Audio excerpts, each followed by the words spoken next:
संस्कारशाला के संचालन प्रभारी आशीष कुमार जी, आपका निमित्त आपका स्वागत है, अभिनंदन है, आप आए और इस बाल संस्कारशाला के संपूर्ण गतिविधियों से साथ ही हमारे अतिथियों से दोनों का एक दूसरे से परिचय कराएं। धन्यवाद।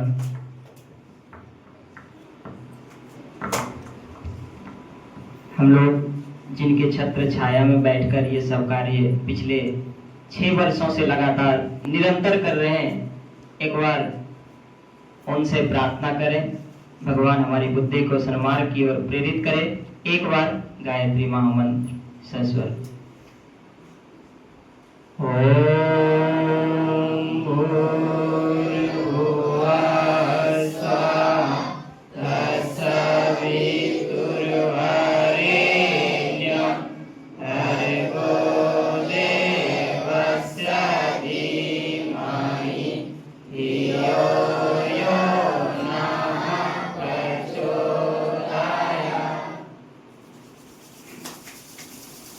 पूज्य गुरुदेव वंदनीय माता जी के सूक्ष्म संरक्षण में आज का ये पावन त्योहार दिवाली के विशेष अवसर पर आज का ये अद्भुत क्षण हम सबके बीच बिहार के जाने माने और बिहार के धरोहर, बिहार के गर्व, हम लोग हर वर्ष वार्षिकोत्सव कार्यक्रम करते हैं तो उसमें बिहार झांकी दिखलाया जाता है और बिहार झांकी के गाने में हम सिमुतल्ला आवासीय विद्यालय का नाम होता है, उसमें फख्र से हम लोग बिहार को दिखाते हैं कि सिमुतल्ला आवासीय विद्यालय।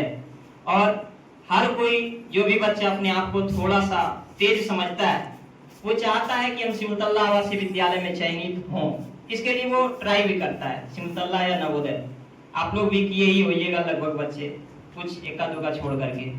और ऐसे बिहार के धरोहर, बिहार के गर्व सिमुतल्ला आवासीय विद्यालय के प्राचार्य हमारे बीच आदरणीय और इंग्लिश में पीएचडी किए हुए हैं और ऐसे व्यक्तित्व के धनी, सरल सहज, कल हम लोग मिलने के लिए गए आदरणीय राम अवतार सर के माध्यम से, हमें लग ही नहीं रहा था कि कोई ऐसे विद्यालय के प्राचार्य से भेंट कर रहा हूँ, एकदम आत्मीय संबंध, ऐसा लग रहा था कि कोई अपना है, उनसे बातचीत कर रहा हूँ।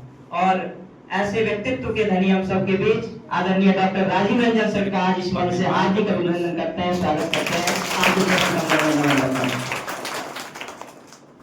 दूसरे हमारे बीच यूं कहें तो अपने व्यक्तित्व के धनी और इस उम्र में भी बड़े जिज्ञासु व्यक्ति, हमेशा सीखने को आतुर होते हैं, जबकि इनके संदर्भ में जब कभी मैं याद करता हूं तो रविंद्रनाथ ठाकुर की वो छोटी कहानी याद आती है। रविंद्रनाथ ठाकुर जब मृत्यु शैया पे लेटे थे तो विश्व भारती विश्वविद्यालय के कोई प्रोफेसर उनसे मिलने के लिए गए तो उनके आंख में आंसू था, तो वो प्रोफेसर बोले कि गुरुदेव कि आपके आंख में आंसू ये शोभा नहीं देता है। रविंद्रनाथ ठाकुर जिन्हें गुरुदेव कहा जाता था, जो उस समय 1913 में नोबेल पुरस्कार विजेता थे, बहुत सारे उपन्यास के रचयिता थे, इंदिरा गांधी जैसे प्रधानमंत्री उनके पास पढ़ी थी, और ऐसे व्यक्तित्व के आंख में आंसू हो, मृत्यु से डर लग रहा हो, तो उन देश से हम क्या उम्मीद कर सकते हैं। तो उन्होंने कहा कि मुझे मृत्यु से भय नहीं है, मैं इसलिए मेरे आंख में आंसू आ गया कि भगवान ने इतना खूबसूरत दुनिया बनाया, ज्ञान का समुद्र बनाया, लेकिन मैं केवल 2-3 बूंद ही पी पाया। काश मुझे थोड़ा सा उम्र और रहता तो मैं और सीख पाता और भी गहराई से जान पाता किसी विषय वस्तु को।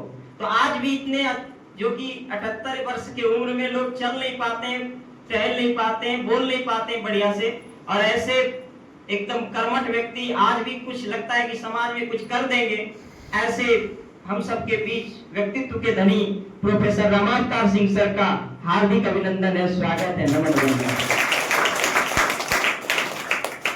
और हमारे अपने सभी भाई और आप सब छोटे छोटे प्यारे प्यारे बच्चे, आप सबका हार्दिक अभिनंदन है, स्वागत है।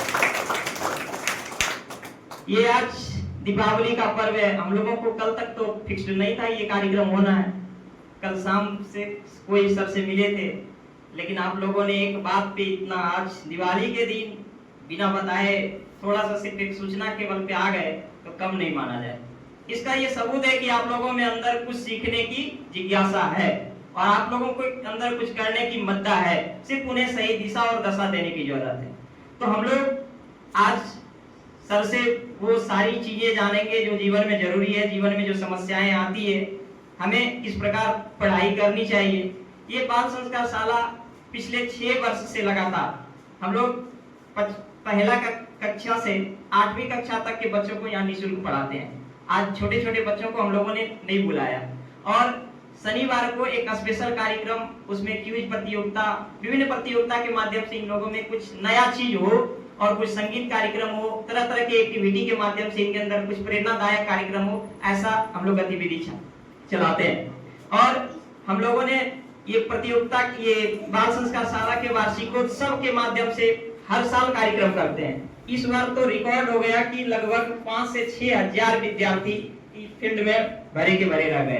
उसमें पटना से रहमान सर, दिल्ली से, मुखर्जी नगर से वो समहोम IAS एकेडमी के चीफ कोऑर्डिनेटर भी आए थे। तो सिर्फ एक इन छोटे बगिया से निकल करके हम लोग वो बड़ा कार्यक्रम को दिशा और दशा दे पाते हैं। तो हम लोगों को आज सीखना है कि हम लोग जीवन में बहुत कमियां हैं, जीवन में लगता है कि हम बहुत कुछ जानते हैं, लेकिन जब आप बड़े लोगों से तुलना करेंगे, जो जानते हैं, तो लगेगा एकदम बिल्कुल भी छोटा है। हालांकि कभी तुलना नहीं करना चाहिए, व्यक्ति को निरंतर सीखने की कोशिश करनी चाहिए। तो हम लोग ज्यादा कुछ नहीं बोलेंगे, आज सर से हमें सीखना है, सुनना है। और हम भी सर से सीखने के लिए ही सर को बुलाए हैं, और हम सीखेंगे तभी आप लोगों को सिखा पाएंगे। और हम लोगों को आज ये एक ऐसा अवसर मिला है कि लोग जो सिमुलतल्ला में सिलेक्ट नहीं हो पाए हैं, आज सर स्वयं हम लोगों के सामने उपस्थित हैं और हम लोग कुछ सीख सके, जान सके। तो इन चंद शब्दों के साथ आप सबको बहुत बहुत शुभकामनाएं, मंगल कामनाएं, धन्यवाद। मोबाइल आने से क्या क्या फायदा हुआ? पहली बात तो मोबाइल पर बहुत सारे टीचर्स ऑनलाइन क्लास पढ़ाते हैं, जिससे कि विद्यार्थियों को आसानी से घर बैठे पढ़ सकते हैं, बाहर जाने की कोई आवश्यकता नहीं है। अब विशेषकर माना जाए तो गांव में जो विद्यार्थी होता है, अगर उसको पढ़ने की इच्छा है तो वो ऑनलाइन क्लास लेकर पढ़ सकते हैं, क्योंकि वहाँ बहुत सारे ऑनलाइन होते हैं, खान सर, जगदेव सर इत्यादि बहुत सारे ऑल सब्जेक्ट का विषय पढ़ाते हैं, इससे आसानी से पढ़ सकते हैं। और इस गाँव वाले के पास उतना भी पैसा नहीं होते जो कि ये बाहर जाकर पढ़े। और ऑनलाइन क्लास आने से चाहे वो देश के किसी भी कोने में हो, गाँव शहर किसी जहाँ भी हो, वहाँ आसानी से पढ़ सकते हैं। बहुत बहुत सुंदर। यानी कि बालक वर्ग से मोबाइल के एक फायदे बताए गए हैं कि मोबाइल हम अपने शिक्षण अध्यापन में हम कितना उसका लाभ उठा सकते हैं, कितने फायदे हो सकते हैं, जो कि आज के जमाने में। मैं क्लास 10 में पढ़ती हूँ। मेरे और सर को गुड मॉर्निंग।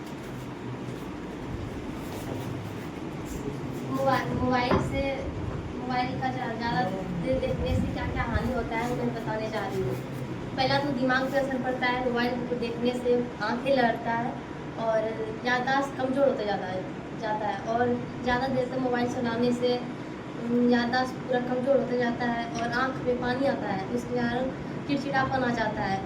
घर का अच्छा तरीके से बात नहीं सुन पाता है, माँ बाप पे चिल्ला जाता है, घर का कोई अच्छा तरह से काम नहीं कर पाता, पढ़ाई में भी मन नहीं लगता है, ध्यान भटक जाता है उसके चलते।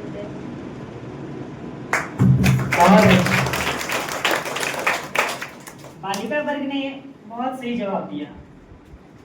जहाँ हम पढ़ाई के लिए मोबाइल का इस्तेमाल कर सकते हैं, वहीं ज्यादा देर तक मोबाइल का अगर प्रयोग करते हैं तो हमारे दिमाग पर, हमारी आंखों पर, हमारे शरीर और सेहत पर काफी नकारात्मक प्रभाव डालता है।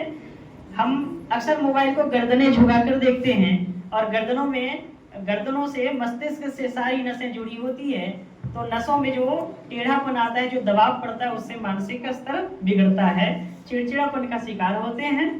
बहुत सुंदर, बहुत सुंदर। फिर एक बार मेरी तरफ से फिर से आपका धन्यवाद। अब बालक वर्ग से बताएंगे कि मोबाइल से हमें और क्या फायदे हैं। मेरा नाम शिवम कुमार है, मैं क्लास 10 में पढ़ता हूँ। मेरे ओर से सभी को गुड मॉर्निंग। ऐसा जोर से बोलो, नाम क्या है? मेरा नाम शिवम कुमार है, मैं क्लास 10 में पढ़ता हूँ और मेरे ओर से सभी को गुड मॉर्निंग। मैं आज बताने जा रहा हूँ कि मोबाइल से और एक फायदे क्या। मोबाइल आने से ये फायदे हुए हैं कि अगर कोई बच्चे घर में बैठकर अकेले पढ़ रहे हैं तो उस स्थिति में उन्हें डाउट होते हैं और उस डाउट होने के इस क्रम में उन्हें कोई प्रॉपर टीचर नहीं मिलते हैं, कोई बताने के लिए प्रॉपरली नहीं आते हैं, इस स्थिति में वह मोबाइल का प्रयोग कर कई सारे टीचरों शिक्षकों का इस्तेमाल सहायता लेते हैं और ऑनलाइन क्लासेस से वह अपना डाउट को क्लियर कर सकते हैं। बहुत सुंदर। सारांशतः आप ये समझें कि पठन पाठन को ही आधार बनाकर इन्होंने एक और सफाई दी है कि मोबाइल से हमें फायदे हैं कि यदि हम मोबाइल को ज़्यादा देर तक ना पढ़ें, कुछ देर तक ही पढ़ें, तो हम केवल डाउट के लिए इस्तेमाल कर सकते हैं।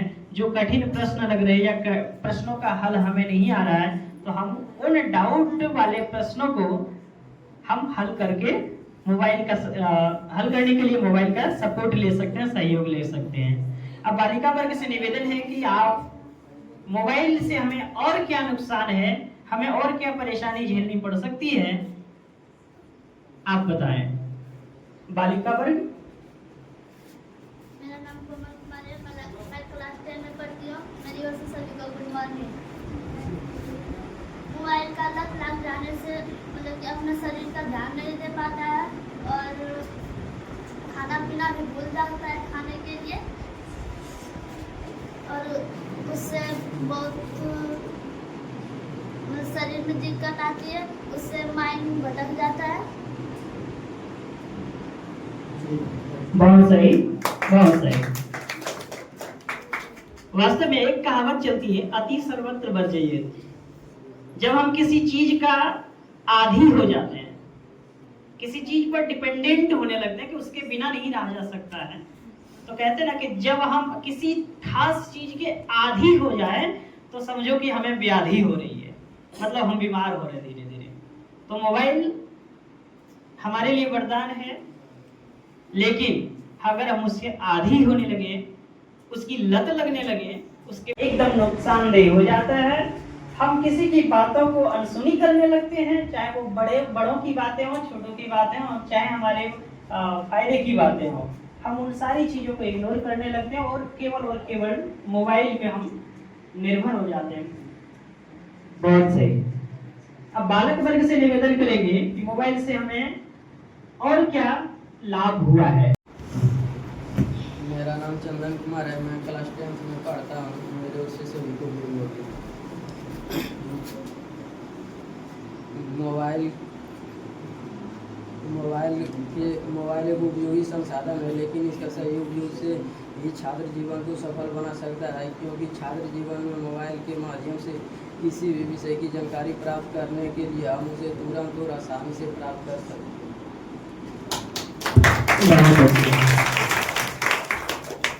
यानी कि हम अपने जागरूकता पूर्ण उपयोग करें, सजग रहें, सावधान रहें, आवश्यकता के हिसाब से उपयोग करें तो वह हमारे लिए एक वरदान भी है।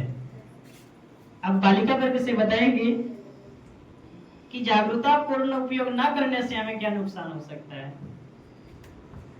मेरा नाम सुशील कुमारी है। मैं क्लास 10 में पढ़ती हूँ। मेरी ओर से सभी को गुड मॉर्निंग।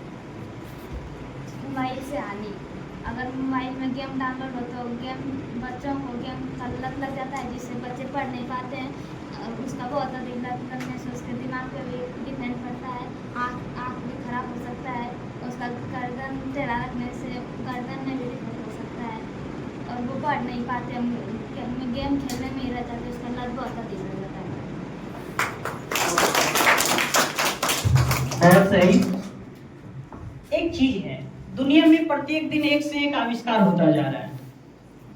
एक ही प्लेटफॉर्म पर यदि एक ही तरह के प्रोग्राम दिखाया जाए, एक ही तरह का कार्यक्रम किया जाए, या हम अपनी कक्षा में एक ही विषय वस्तु को रोज पढ़ाते जाएं, तो बच्चे उब जाते हैं। जो उसके ग्राहक होते हैं वो उब जाते हैं।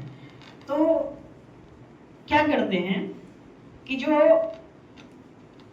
इसके प्रोड्यूसर होते हैं एक तरह से, वो रोज नई नई चीजों को परोसते हैं ताकि हमारी जिज्ञासा उस चीजों को देखने में, उस चीजों को करने में बढ़ता जाए। अन्यथा की स्थिति में एक ही काम करते करते हमारा मन भी उब जाता है।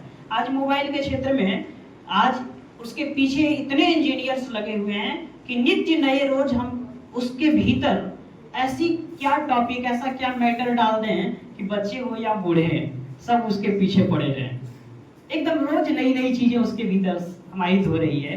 तो ऐसे ही पढ़ाई के क्रम में जब कभी हम गेम डाउनलोड हो जाए या गेम का लत लग जाती है तो हम पढ़ाई को दरकिनार कर जाते हैं और गेम या अश्लील गानों इत्यादि के चक्कर में फंस जाते हैं और हमारा समय काफी बर्बाद हो जाता है।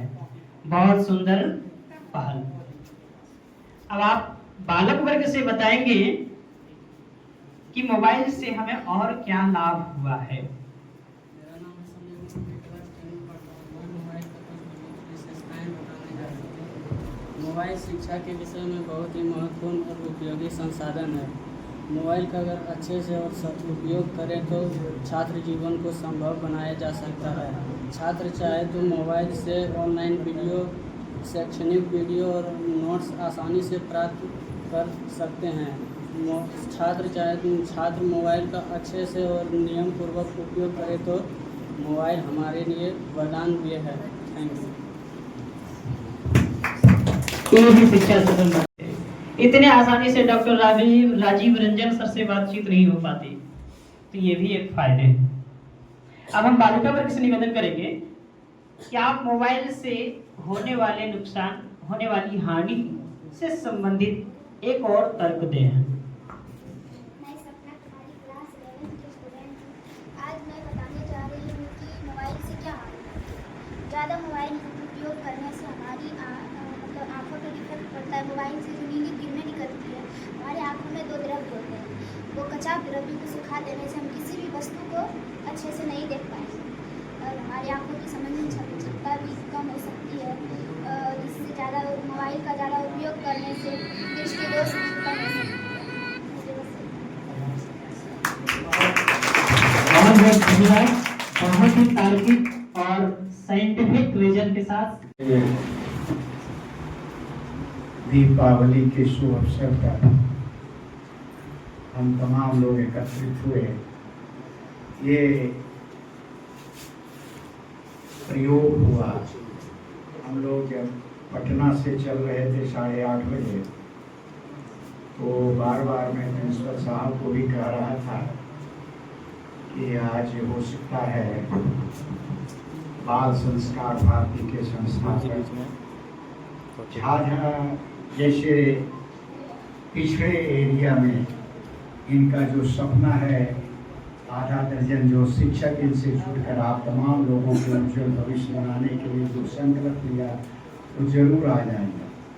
और 2 बजते ये मोटरसाइकिल से ये और सतीश जी दोनों आए। आज मैंने कहा कि अगर आपके बच्चे तैयार हों दीपावली के शुभ अवसर पर तो मुझे कोई आपत्ति नहीं। आप तमाम लोगों का दर्शन संयोग से लड़कपन से ही रहा और रिटायर होते तक तो शिक्षक तक रहा और आज भी बच्चों के साथ ही है। सबसे पहले मैं नमन उस विभूति को करना चाहता हूँ जिन्होंने गायत्री परिवार की संरचना की और समाज के लिए सोचा है। नमन उन तमाम लोगों के आत्मा की शांति के लिए भी करना चाहता हूँ जिनकी प्रेरणा से आप तमाम लोग यहाँ उपस्थित हैं। उन लोगों में आप सभी को जानते हैं और जानना भी चाहिए। अभी जो बातें हो रही थी, हम लोग की कुछ पढ़ाई कर रहे थे, वो अनुप्रास अलंकार था, पढ़ा चढ़ा के बोल रहे थे, उतना मैं हूँ नहीं। मैं साधारण आपकी तरह गरीब घर में पैदा हुआ, झाझा जैसे जगह में पढ़ता रहा, पैदल स्कूल आता रहा, कभी चप्पल और कभी जूता, कभी मस्ती के साथ भूल भी जाते थे और स्कूल से लेके कॉलेज तक शिक्षा प्राप्त की। मैं फिजिक्स जैसे कठिन सब विषयों में अपना नाम नामांकन कराया और मास्टर डिग्री भिन्न भिन्न college, Saharsa college, Jamui college और एसएस कॉलेज से मैं रिटायर हुआ। मैंने देखा कि जिंदगी जितना जो चाहे अपने से सरल बनाया जा सकता है। गरीबी भगवान का देन नहीं होता, गरीबी आपके लगन पर निर्भर करता है कि आप गरीब रहना चाहते हैं या अमीर बनना चाहते हैं। अमीर के लिए नियंत्रण, हमेशा अलर्ट। जिंदगी के हर दौर में आपके इंटेलिजेंस की ज़रूरत होती है।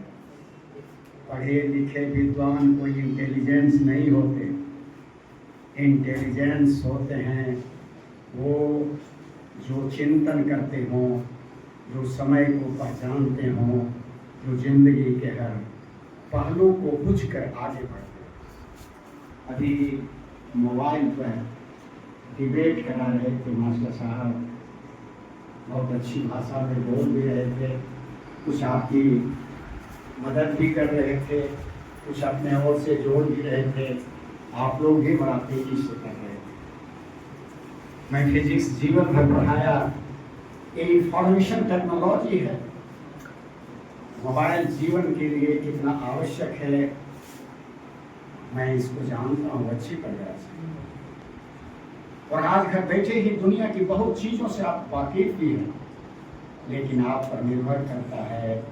आपके माँ बाप पटना, दिल्ली, कलकत्ता तो भेज देते हैं पैसे से, लेकिन आपकी ड्यूटी बनती है कि क्या वहाँ बंद कमरे में बैठकर एसी में मस्ती के साथ ऑनलाइन क्लास करते रहिए, घर में शाम को जी पार्क घूमने चले जाइए और कभी समुद्र के किनारे जगह को आनंद लूटते रहिए, या मन से पढ़ना चाहिए। ये आप पर निर्भर करता है। ये निर्भर नहीं करता, ये टीवी पर निर्भर नहीं करता, ये मोबाइल पर निर्भर नहीं करता, उसके प्रोग्राम पर निर्भर नहीं करता कि आप गेम खेलना चाहते हैं और रात भर खेल रहे हैं।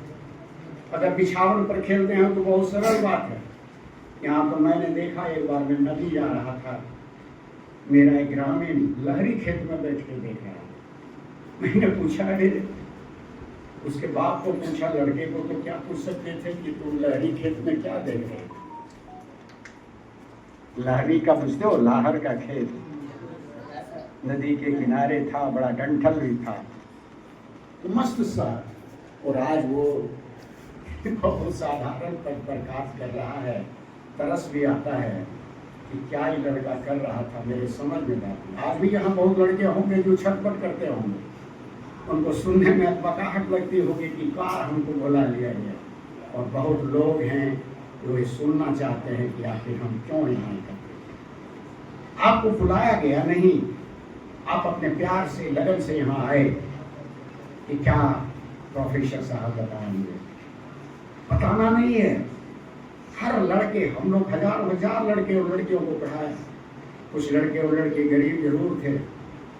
जब मैं कॉलेज के मैदान में रहता था, प्रोफेसर के बीच में गप करता रहता था, दौड़ के आती थी लड़की लड़का, ये हिस्सा बता दीजिए सर। कुछ टीचर बिगड़ जाते थे, क्या आपको आदत लगा दी है, अरे बच्चा है, कुछ में बुला बना। कुछ लड़के लड़के उसमें से इंजीनियर और डॉक्टर और बढ़िया पोस्ट पर चले, और कुछ वहीं रह गए जहाँ थे। कोई सब्जी का दुकान चला रहे हैं, कोई ट्रैक्टर का मालिक बन गए, बड़े बड़े पैसे भी कमाने वाले बन गए। जिंदगी एक कठिनाई का दौर है, और इस कठिनाई के दौर में हर समय तैयार रहने की जरूरत है। आपदा आते रहेगी, दुनिया से रोक नहीं सकता। तुम बड़े से बड़े कठिन काम को सरल करने का तरीका सीखो। सुकरात का नाम सुना होगा। आज से 2600 वर्ष पहले जब तुम्हारे देश में चाणक्य हुआ करते थे, अरस्तु से के गुरु प्लेटो थे, अब प्लेटो के गुरु सुकरात थे। सुकरात पढ़े लिखे नहीं थे, बिल्कुल मूर्ख थे, लेकिन उनकी वाणी में इतनी ताकत थी कि राजा हिल गया और उन्हें फांसी की सजा दिया। और फांसी की सजा किसको देता है समझते हो? जब सत्ता हिला देता है कोई, तभी उसी को फांसी देता है। सुकरात को फांसी हुआ, और फांसी उसमें जहर का प्याला दिया जाता। कुछ शिष्यों ने कहा, गुरुदेव आप भाग चलिए, इस राजा अन्यायी है, कल फिर भागने से मृत्यु आज ही हो जाएगी, और ये जहर जब मैं पी के मरूंगा तो कभी मैं मरूंगा ही नहीं, कभी मैं मरूंगा ही नहीं। कहा बाप गजब आप हैं, आपकी मृत्यु पहले मृत्यु होता है इस शरीर का, मांस का, और भाग जाने से दुनिया कहेगा भगोगा। और उन्होंने हंसते हुए प्याला को पिया और जीवन को दान दे दिया।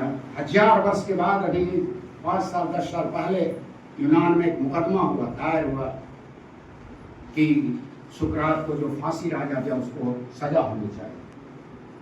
3 बरस तक बहस हुआ, 7 आदमी जूरी में बैठे और सर्वसम्मति से फैसला हुआ उस राजा को फांसी दिया गया। 1000 वर्ष के बाद ये डिसीजन हुआ। और आज वो तुम जानते हो, न सुकरात हैं सुनने वाले, न उस राजा का खानदान में कोई बचा है, फिर भी दुनिया जानती है सूरज और चांद जिस प्रकार चमकते रहते हैं उसी प्रकार से महान विभूति की आत्मा भी हमेशा हमेशा हमें जीना क्या है। तुम अभी रोज सुनता होगा कि आइंस्टीन 21वीं शताब्दी का सबसे महान वैज्ञानिक, लेकिन तुमसे पूछी कि उन्होंने कौन दिशा दिया। उन्होंने कहा लोग सूर्य की पूजा करते हैं मस्ती के साथ, हम भी करते हैं, तुम भी करते हो, सभी रोज सूर्य को देखते हैं, लेकिन किसी ने कहा कि सूर्य की रोशनी में इतनी शक्ति है उसको हम विज्ञान के माध्यम से समेट करके घर घर ले आएंगे। Solar energy, photo electric effect उन्होंने बताया, दुनिया को बताया कि ये सोलर एनर्जी सिर्फ चंद्र ग्रहण और सूर्य ग्रहण दिखाने के लिए नहीं है।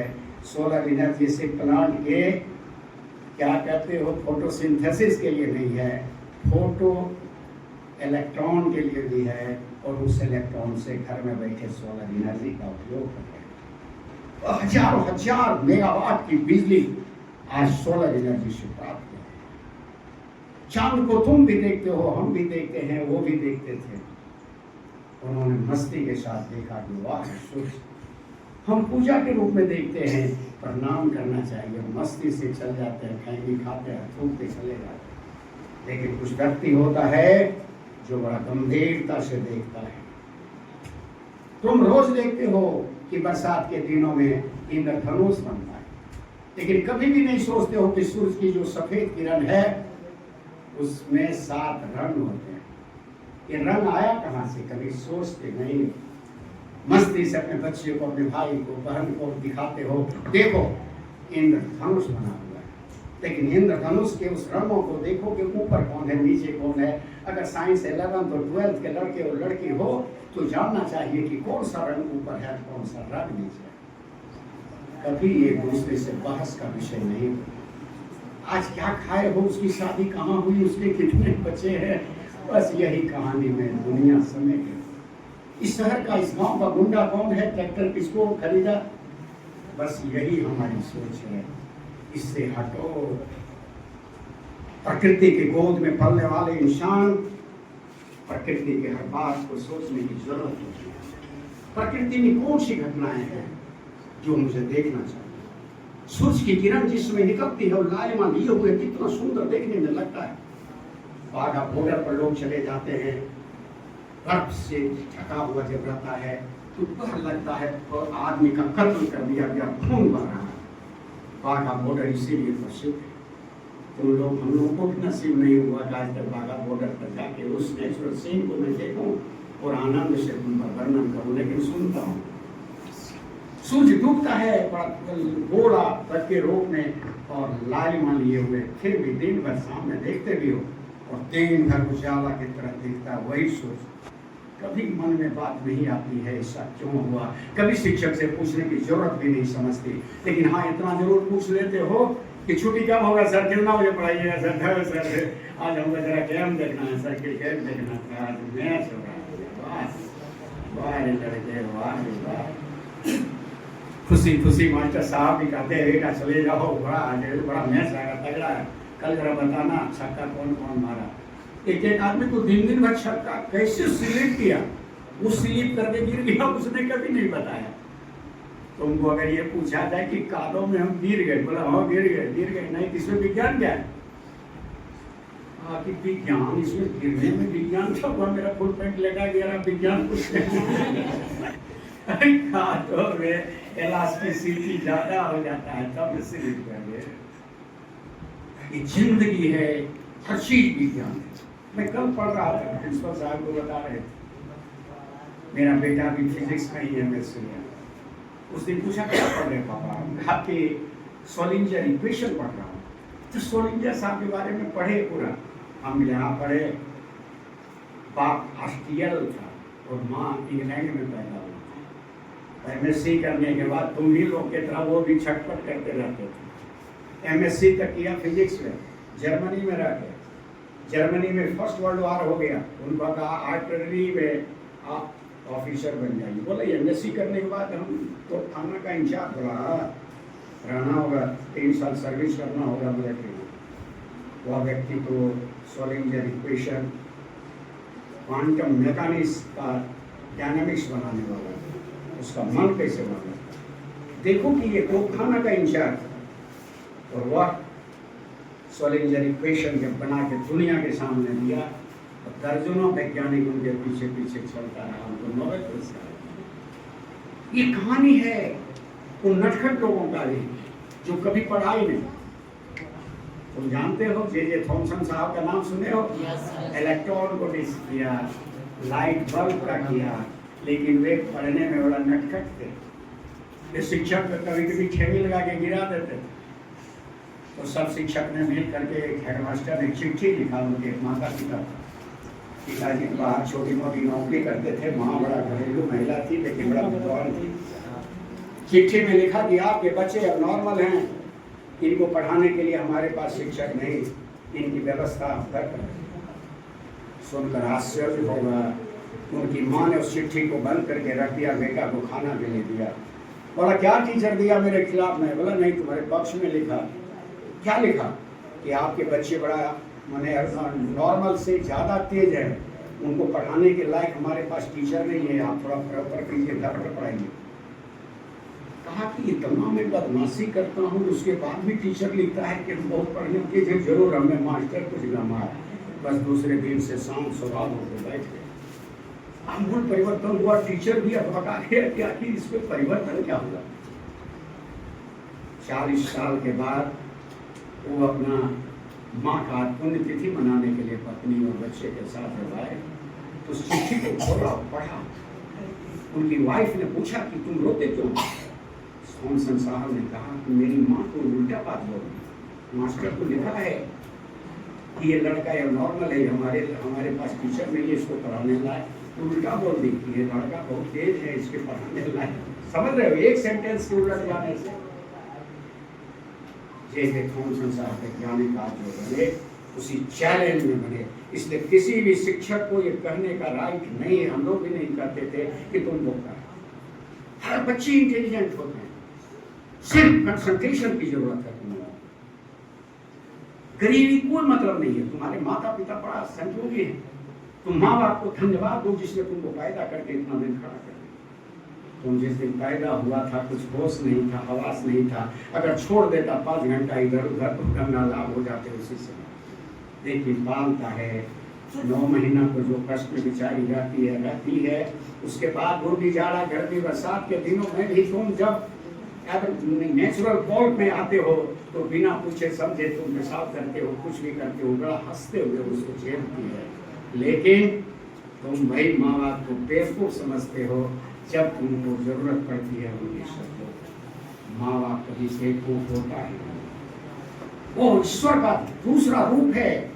उसको समझना चाहिए कि ये ईश्वरीय देन है कि मेरे माता पिता मुझे बताने वाले हैं।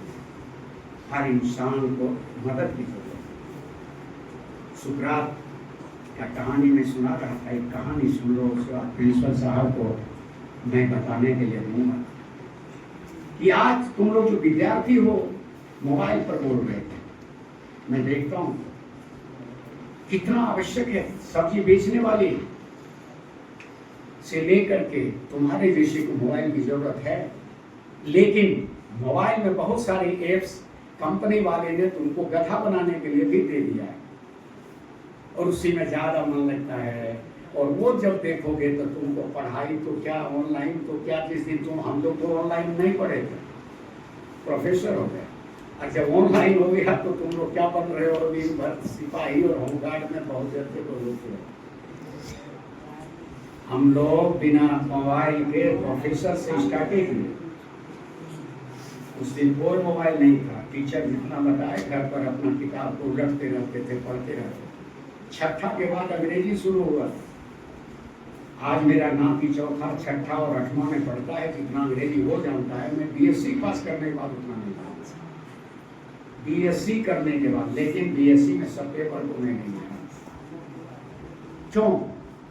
इसलिए कि एसेंशियल था बीएससी की पढ़ाई साइंस में होना था, तो अंग्रेजी में ही दिन और रात एक करते रहते। आप लोग भी संयम के साथ, समाज के साथ मिल करके नया ज्योति के रूप में 21वीं शताब्दी का अरे लड़का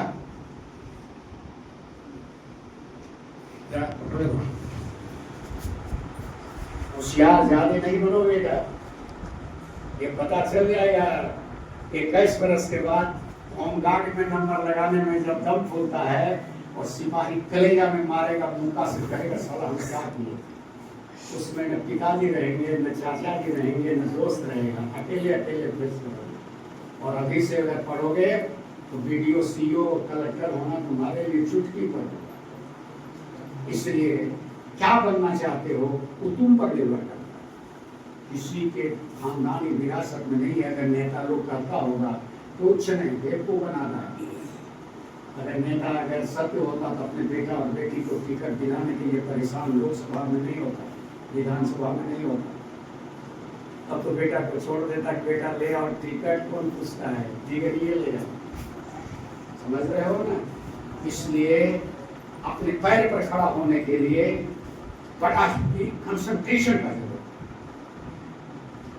जब सृष्टि हुआ तुमसे कोई पूछे इस सृष्टि किस चीज से बना, यूनिवर्स बना है किस चीज से, वो बड़ा तेजी से बोल देते हो, प्रोटॉन से, न्यूट्रॉन से और इलेक्ट्रॉन से। आज दुनिया उसी प्रोबेबिलिटी में फंसा हुआ है।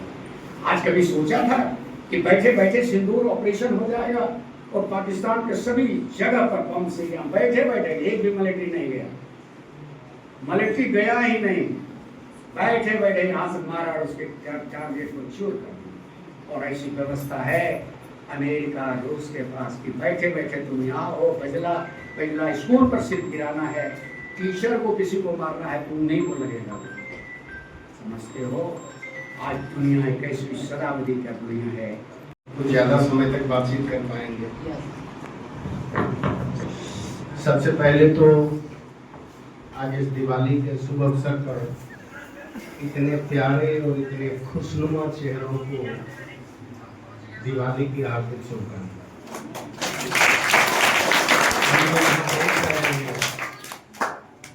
शब्द जो है संस्कारशाला गायत्री परिवार से जुड़ा हुआ, वो आपके चेहरे पे दिख रहा है। बिहार में बहुत सारे स्कूल हैं, लेकिन चेहरों पर ये चमक हर जगह नहीं है। बहुत सारी बातें होंगी, आपकी बहुत सारी इच्छाएं होंगी, आपके बहुत सारे प्रश्न होंगे, मैं उन प्रश्नों के लिए भी आपको अवसर दूंगा। लेकिन बात कहाँ से शुरू करें, पहले ये सोचना होगा। तो चलिए सबसे पहले तो शुरू करते हैं आपके डिबेट से ही, फिर हम लोग आएंगे शिक्षा क्या है, शिक्षा किस लिए चाहिए और शिक्षा कैसे ले सकते हैं। ये सब प्रश्न अगर हमारे हल हो जाएंगे तो रास्ता आसान हो जाता है। आपके डिबेट का विषय बहुत अच्छा था, सर ने बता ही दिया है कि मेरा विषय मूल रूप से अंग्रेजी रहा है। वहाँ आने से पहले एक संक्षेप में मैं बता देना चाहता हूँ कि क्लास 7 या कहें 8 तक हमारा सबसे भय प्रदान करने वाला विषय अंग्रेजी था। जिसे देख के मैं डर जाता था वो अंग्रेजी था। सबसे ज़्यादा कठिन मेरे लिए अंग्रेजी था। परिस्थितियाँ बदली, उस कठिनाई को हमने विकल्पों में से एक ऐसे विकल्प को चुना हल करने के लिए जिसका फल ये हुआ कि आगे चलकर मैंने उसी में सिद्धता हासिल की, मैंने उसी में MA किया, मैंने उसी में PhD की। आज कम से कम 5000 किताबों से ज़्यादा मैं अंग्रेजी में पढ़ चुका हूँ, कुछ लिखा है, कुछ लिख रहा हूँ। आज हमारे लिए हिंदी में बोलना थोड़ा कठिन हो जाता है, अंग्रेजी में मैं घंटों बोल सकता हूँ, लेकिन यहाँ तो उसकी आवश्यकता है नहीं। आपके साथ आपकी भाषा में ही बात करना जरूरी है। तो ऐसा कैसे संभव हुआ? ऐसा कैसे संभव हुआ? आपके स्तर से ही आते हैं। आप सब लोग छात्र हैं, सब लोग छात्र हैं, वो छोटे बच्चे हैं, उनके समझ में तो ये बात शायद अभी नहीं आएगी। सबके लिए कोई न कोई विषय आसान होता होगा, कोई न कोई विषय कठिन होता होगा। कल्पना करते हैं कि किसी एक बच्चे के लिए गणित का विषय कठिन है। भाई मेरे, ओ बाबू पीछे कुछ पूछना है तो पूछो, नहीं तो शांति से बैठो कम से कम, है ना?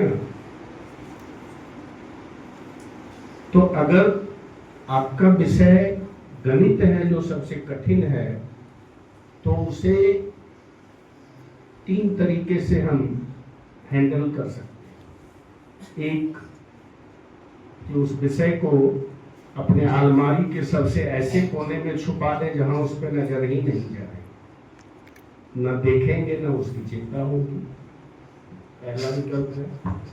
नहीं, दूसरा विकल्प है कि उसको सबसे ऊपर रखें और जब भी पढ़ने जाएं तो उसी पे नजर पड़े और उसी पत्थर को तोड़ने की कोशिश करें। ये दूसरा विकल्प हो सकता है।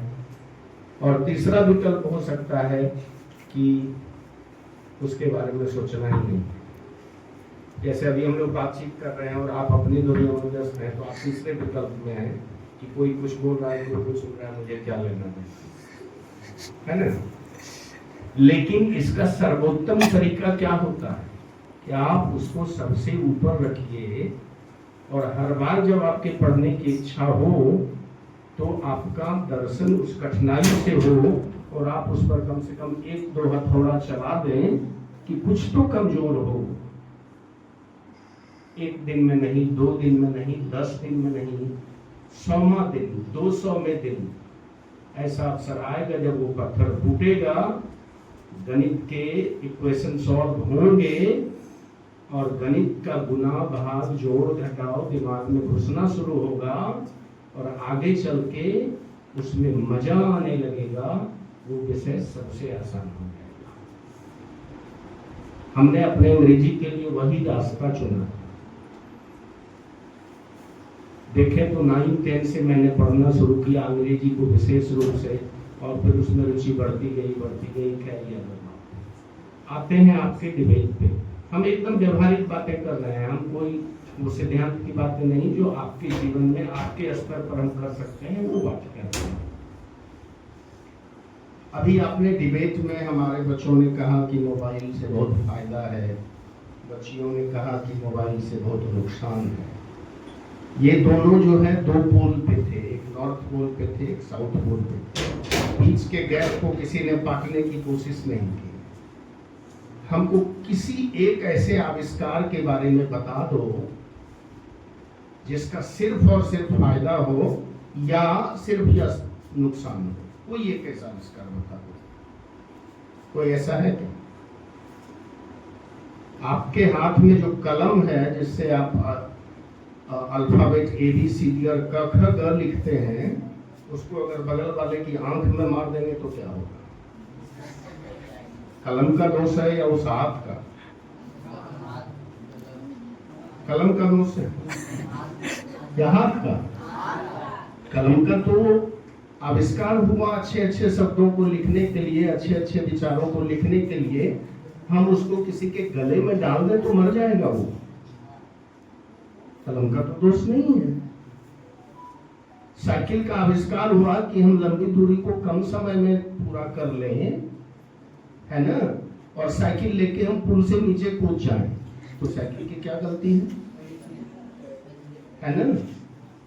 जिस आग से आपका भोजन पकता है वो आग आपको जला के मार भी सकता है ना? जिस पानी को मुंह से पीने पे आपका जीवन बच सकता है, उस पानी को नाक तक लेने पे आपकी जान जा सकती है।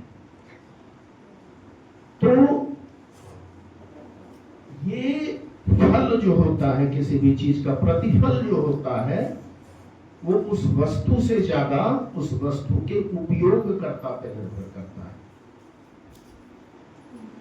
इस मोबाइल ने दुनिया को बहुत छोटा बना दिया है, बहुत छोटा।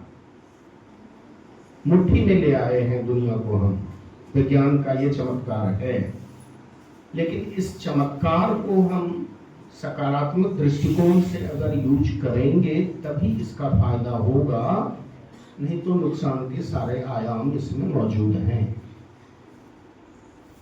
निश्चित रूप से जो आपके भाइयों ने कहा कि इससे आप किसी भी YouTube पे अच्छे अच्छे पाठ सीख सकते हैं, विज्ञान सीख सकते हैं, भाषा सीख सकते हैं, किसी भी चीज, किसी भी प्रश्न का उत्तर खोज सकते हैं गूगल पे। आजकल तो ChatGPT आ गया है और बहुत कुछ आ गया है, जिससे सारे प्रश्नों का उत्तर फिंगर टिप्स पे मिल जाता है ना।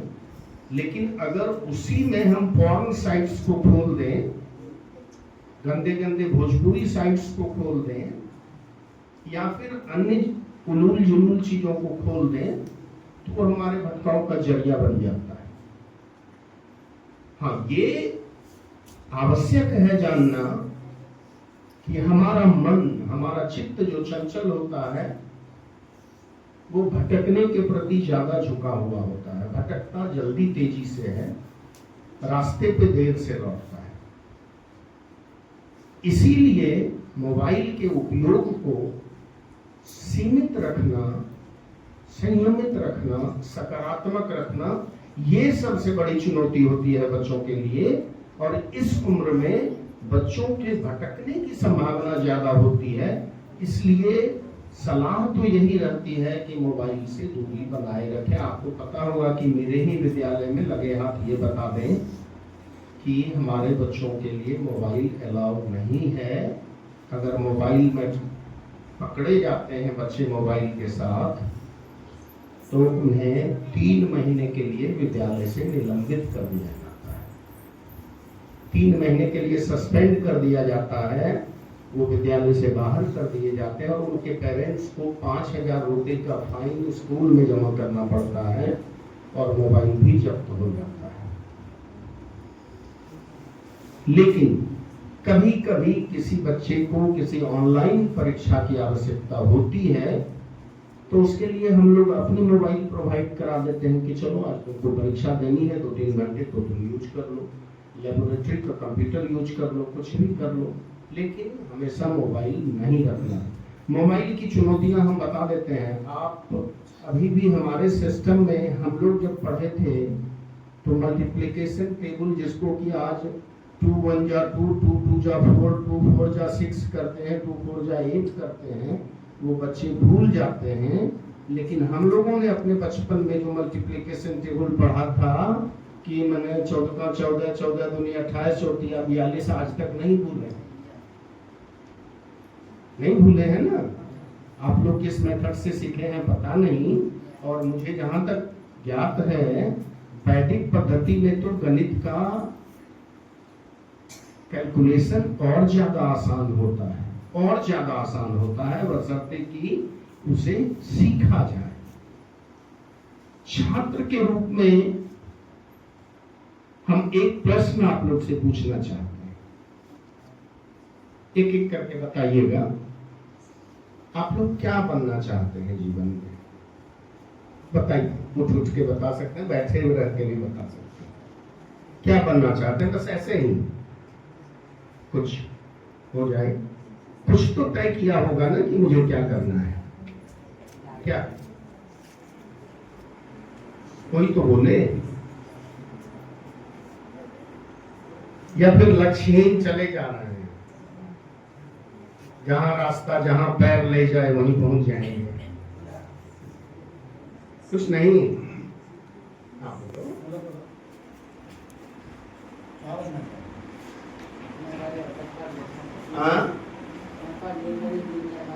इंजीनियर, बहुत अच्छा। तुम बेटा क्या बनना चाहती हो? प्रोफेसर बनना चाहती, मतलब शिक्षक बनना चाहती हो। चलो हमारी बिरादरी में आना चाहती हो, अच्छी बात।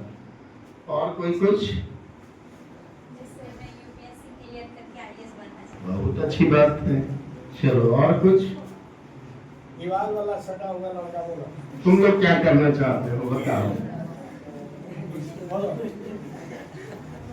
अच्छा अवसर है, पूछ लीजिए, टिप्स मिल जाएंगे। बोलो। क्या? बहुत अच्छी बात। आईएएस बनना चाहते हैं? ठीक है, उसके बगल वाला बोलो। अच्छा एक मिनट रुको, आईएएस का हमको फुल फॉर्म बना दो, बता दो। इंडियन एडमिनिस्ट्रेटिव नहीं, दूसरा कुछ बोलो। क्या बोला? एडमिनिस्ट्रेटिव नहीं होता है, एडमिनिस्ट्रेटिव। आईसीएस। अब देखो, बैठो। अब तुम्हारी बात से हम एक चीज कहना चाहते हैं, बैठ जाओ। सपने दो तरह के देखते हैं हम लोग, एक बंद आंखों से, दूसरा खुली आंखों से।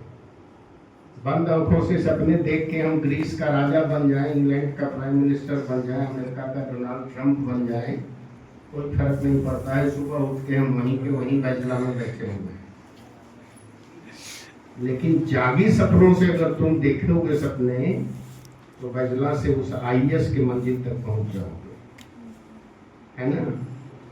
इसलिए कहते हैं कि सपनों को अगर सच करना चाहते हो तो जागो, नहीं तो नहीं होगा कुछ, है ना?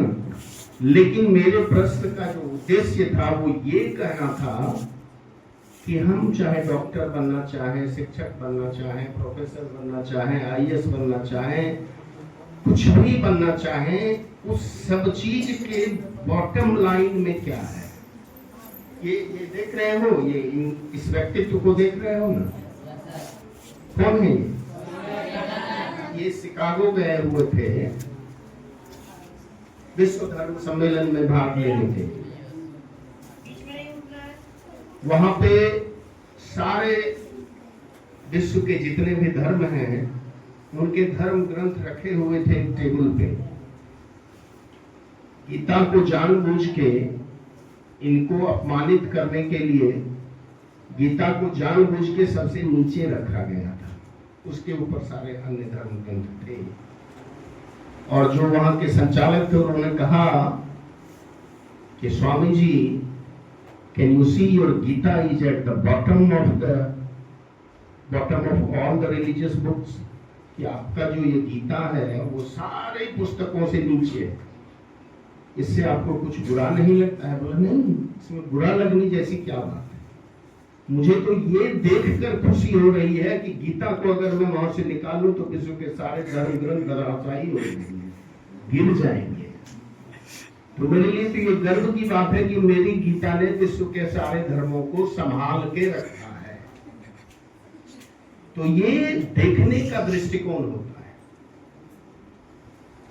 एक जो सकारात्मक दृष्टिकोण होता है वो आपको कभी भी अपने जीवन में किसी भी परिस्थिति में निराश, हताश या हार मानने नहीं देता है ना?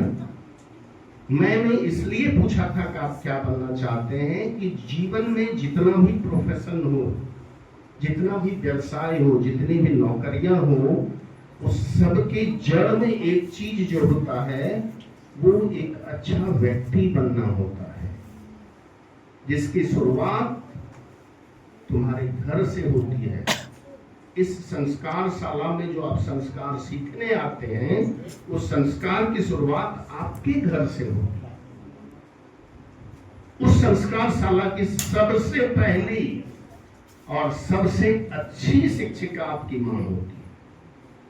उससे बेहतर शिक्षक दुनिया में आज तक कोई पैदा ही नहीं हुआ है।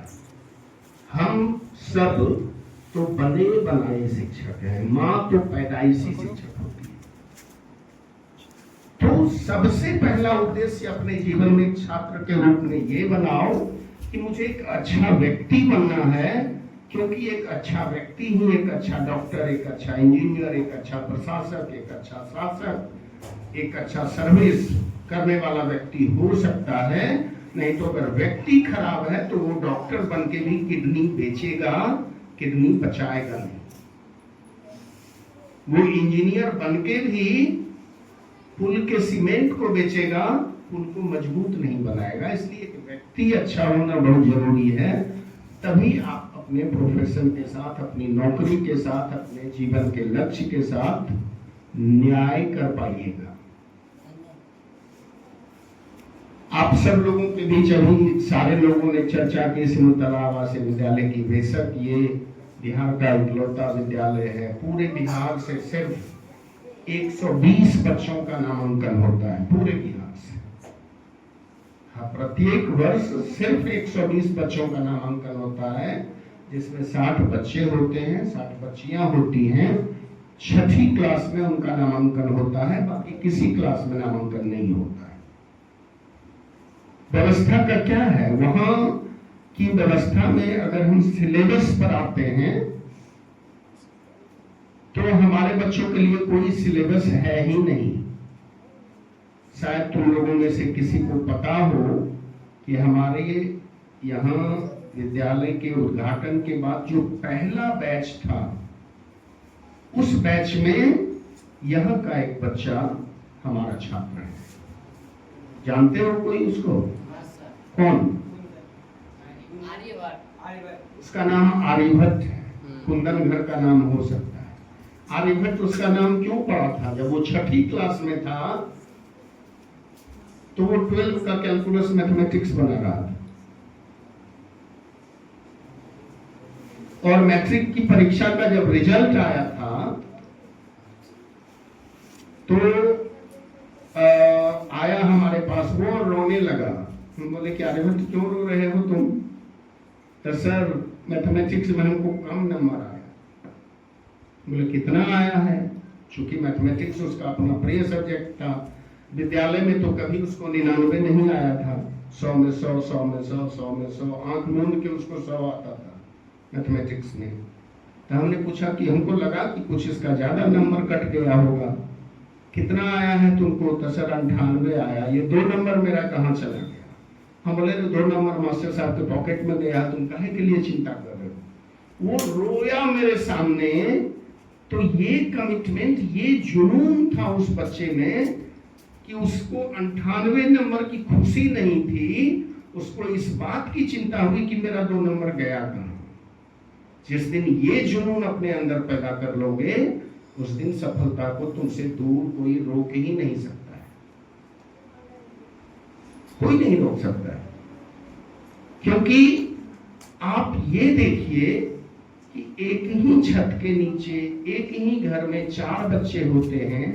चारों की सफलता का स्तर अलग अलग होता है। आप अगर पेरेंट्स को ध्यान में रखते हैं तो चारों के एक पेरेंट्स हैं, फिर चारों की सफलता अलग अलग कैसे? आप एक विद्यालय को देखें तो वहां 100-200 छात्र पढ़ते हैं, लेकिन उन 100-200 छात्रों की सफलता अलग अलग होती है। कोई 90% वाला होता है, कोई 9% वाला भी होता है। शिक्षक वही, विद्यालय वही, विद्यालय की दीवारें वही, पुस्तकें वही, पढ़ाने वाले वही, पढ़ने का माहौल वही, गर्मी वही, सर्दी वही। तो फिर ये 9 और 90 का अंतर कौन लाता है? ये अंतर कहां से पैदा होता है? ये अंतर तुम पैदा करते हो। ये अंतर तुम पैदा करते हो। जिसको उस 2 नंबर के खोने का जुनून है वो 100 चला जाएगा 98 से, और जो अजगर करे न चाकरी, पंछी करे न काम सोचता है, वो 90 से 9 पे आ जाए। उसके लिए तो दाता राम है, हम क्यों मेहनत करें? है कि नहीं? तो इसलिए सिमुलतला आप में से कोई आइए, मेरे लिए खुशी की बात होगी। पिछले 13-14 साल से मैं वहां हूं, और इन 14 सालों में जमुई का हमको लगता है कि अभी तक 3 या 4 बच्चा ही सिमुलतला पहुंच पाया है। जमुई जिले का मैं बता दूं, जिसमें पहला तो एक यहीं का था बच्चा आर्यभट्ट, वो पहला इकलौता बच्चा था जमुई से, बाकी सारे अन्य जिला से थे। उसके बाद फिर इन 13-14 सालों में एक बच्चा मुझे लगता है कि गिद्धौर के पास का था, वो भी सीए कर रहा है। एक बच्चा यही राकेश नाम है, मुझे नाम भी याद है उन बच्चों का। एक राकेश नाम का बच्चा यही केशोपुर के आसपास कोई है जगह, पेट्रोल पंप के आसपास, वहाँ का था। गिद्धौर और केशोपुर के बीच का था, एक सोनू का बच्चा था। तो इस तरह से काफी कम बच्चे वहाँ आए हैं। ये बड़ी बात नहीं है कि आप कहाँ पढ़ते हैं। अभी बता रहे थे ना सर कि नेतरहाट जब खुला था तो सबकी इच्छा होती थी, हमारी भी इच्छा थी। किन्हीं कारणों से हमने वहाँ की परीक्षा नहीं दे पाए। हम लोग भी देहात क्षेत्र, ऐसे ही देहात के बच्चे थे। मेरा गांव भी ऐसे ही देहात में था जो आज मैं आया हूँ। तो काफी सारी परिस्थितियां थी मैं परीक्षा, लेकिन मैंने सपने में नहीं सोचा था कि एक दिन उसी नेतरहाट के विकल्प में मैं प्राचार्य के रूप में सेवा दूंगा। तो आप अपने लक्ष्य को स्पष्ट रखिए और तब उसके प्रति जो कमिटमेंट है उस कमिटमेंट से आप आगे बढ़ के उसको हासिल कर सकते हैं। हमने पूछा था शुरू में कि शिक्षा क्या है। हम सबसे पूछना चाहते हैं, कोई भी बोल सकता है कि तुम्हारी नजर में शिक्षा क्या है। What is education? What is education for you? क्या है शिक्षा?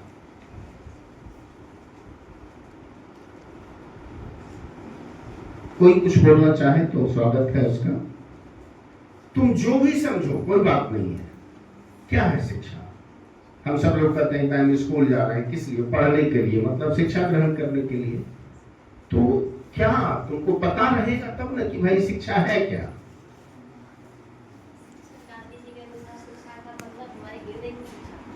शिक्षा हमारे लिए कर्तव्य की शिक्षा देता है। क्या करना चाहिए जीवन में, कैसे सफल होना चाहिए, शिक्षा ही बताता है।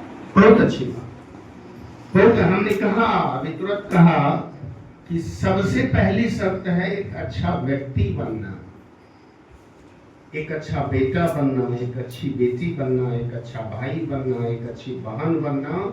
और यही बनने की प्रक्रिया में जो मदद करता है वही असली शिक्षा है। जिस दिन ये बन गए, बाकी चीजें, वो साक्षर और निरक्षर होना अलग बात है। साक्षर और निरक्षर होना अलग बात है। शिक्षा और ये कलम कॉपी में लिखना पढ़ना सीखना, ये दोनों अलग चीज है। आप क्या कहते हैं कि गांव का वो आदमी जो कि सर आकाश की तरफ उठा के और अचानक कह देता है कि आज लगता है बारिश होगी और अगले 2 घंटे में बारिश होने लगती है, वो अशिक्षित है। उसने तो ABCD नहीं पढ़ा है। फिर उसने कैसे कह दिया? जंगल में लकड़ी चुनने वाला लकड़हारा आ रहा, अचानक कह देता है कि अरे चलो अब घर मौसम बिगड़ने वाला है। वो क्या अशिक्षित है? कैसे कह देता है? उसके जीवन का अनुभव ने उसको सिखाया है कि चींटियां जब लंबी कतार में चलती हैं तो मौसम बिगड़ने का संकेत है, इसलिए घर चलो। पक्षी जब झुंड के झुंड उड़कर एक दिशा से दूसरी तरफ जाने लगते हैं तो वो संकेत है कि मौसम बदलने वाला है, इसलिए घर चलो। अचानक जब आपके घर में बंधी हुई गाय जब बेचैन दिखने लगे, कुत्ते जब बेचैन दिखने लगे, बकरियां जब छटपटाने लगे, तो समझ जाइए कि कहीं ना कहीं भूकंप आने वाला है ना? तो शिक्षा जो होता है वो आपको जीने की कला सिखाता है, वही एजुकेशन है। हाँ, प्रोफेशन के लिए आपको डिग्री चाहिए, आपको साक्षरता चाहिए और आपको किसी विशेष क्षेत्र में काम करने के लिए उस क्षेत्र की विशेषज्ञता चाहिए। इसी के लिए ये जो एक तरह से नियोजित ऑर्गेनाइज्ड एजुकेशन है, जहाँ में आपको स्कूल में जाना पड़ता है, कक्षा में एडमिशन लेना पड़ता है, विभिन्न विषयों को पढ़ना पड़ता है और फिर जाके किसी एक विषय की विशेषज्ञता हासिल करते हुए उस विषय में आप डॉक्टर बनते हैं, इंजीनियर बनते हैं, प्रोफेसर बनते हैं, टीचर बनते हैं, चार्टर्ड अकाउंटेंट बनते हैं, सोशल वर्कर बनते हैं, पॉलिटिकल लीडर बनते हैं, कुछ भी बन सकते हैं। तो शिक्षा आपको ताकत देती है, आत्मबल का, आत्म विश्लेषण का। अभी इस बच्ची ने बहुत अच्छे से कहा कि ये आपको सिखाती है कि क्या करने वाला है और क्या नहीं करने वाला है, what is doable and what is non doable, करने लायक क्या है, ना करने लायक क्या है, ये बहुत जरूरी है।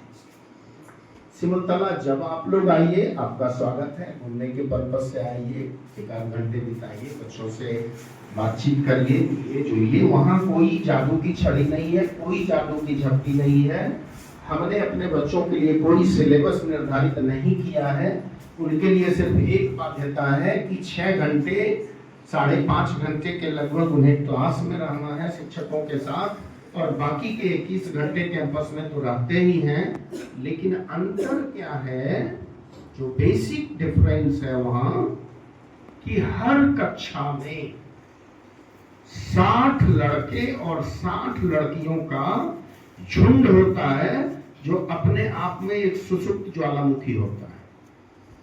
बस उन 60 ब्रेन को एक दूसरे से जोड़ देते हैं, और जिसकी अंग्रेजी सही है वो बाकी 59 को सिखा देता है, जिसकी गणित अच्छी है वो बाकी 55 को सिखा देता है, जिसका साइंस अच्छा है वो बाकी 40 को सिखा देता है। और ये जो ग्रुप स्टडी करवाते हैं, ये उसकी ताकत बन जाती है। वहां ऐसी कोई बाध्यता नहीं है कि तुम क्लास 8 में पढ़ रहे हो तो 9 का मैथ क्यों बना रहे हो। हमारे लाइब्रेरी में 12 तक की मैथ और साइंस की किताबें रखी हुई हैं। उसकी इच्छा है तो क्लास के बाद वो 12 का मैथ लाके क्लास में बैठ के बनाते रहता है। और टीचर को अगर वो पूछेगा तो उनको बताना है, ये नहीं कहेगा कि तुम अभी 9 में पढ़ रहे हो, इसका क्या जरूरत है। नहीं, उसको नहीं रोकते हैं, उस चीज को नहीं रोकते हैं। वो बच्चों का जो समूह है, उस समूह को आपस की ताकत को एक दूसरे से साझा करने की कला सिखाते हैं। ये तो तय है ना कि सब बच्चे हर विद्या में निपुण नहीं होते हैं। कोई जो है खेलने में बहुत मशहूर होगा, कोई पढ़ने में बहुत अच्छा होगा, कोई गाने में बहुत अच्छा होगा, कोई गणित में अच्छा होगा, कोई अंग्रेजी में अच्छा होगा, कोई संस्कृत में अच्छा होगा। तो शिक्षक के लेक्चर देने से आधे बच्चों को नींद आती है, आधे बच्चे ऊब महसूस करते हैं, 2-4 बच्चे सुनते हैं। यहाँ भी वो घटना हो रही है, मैं देख रहा हूँ, कोई बात नहीं है, ये सामान्य हिस्सा है जीवन का, ठीक है ना।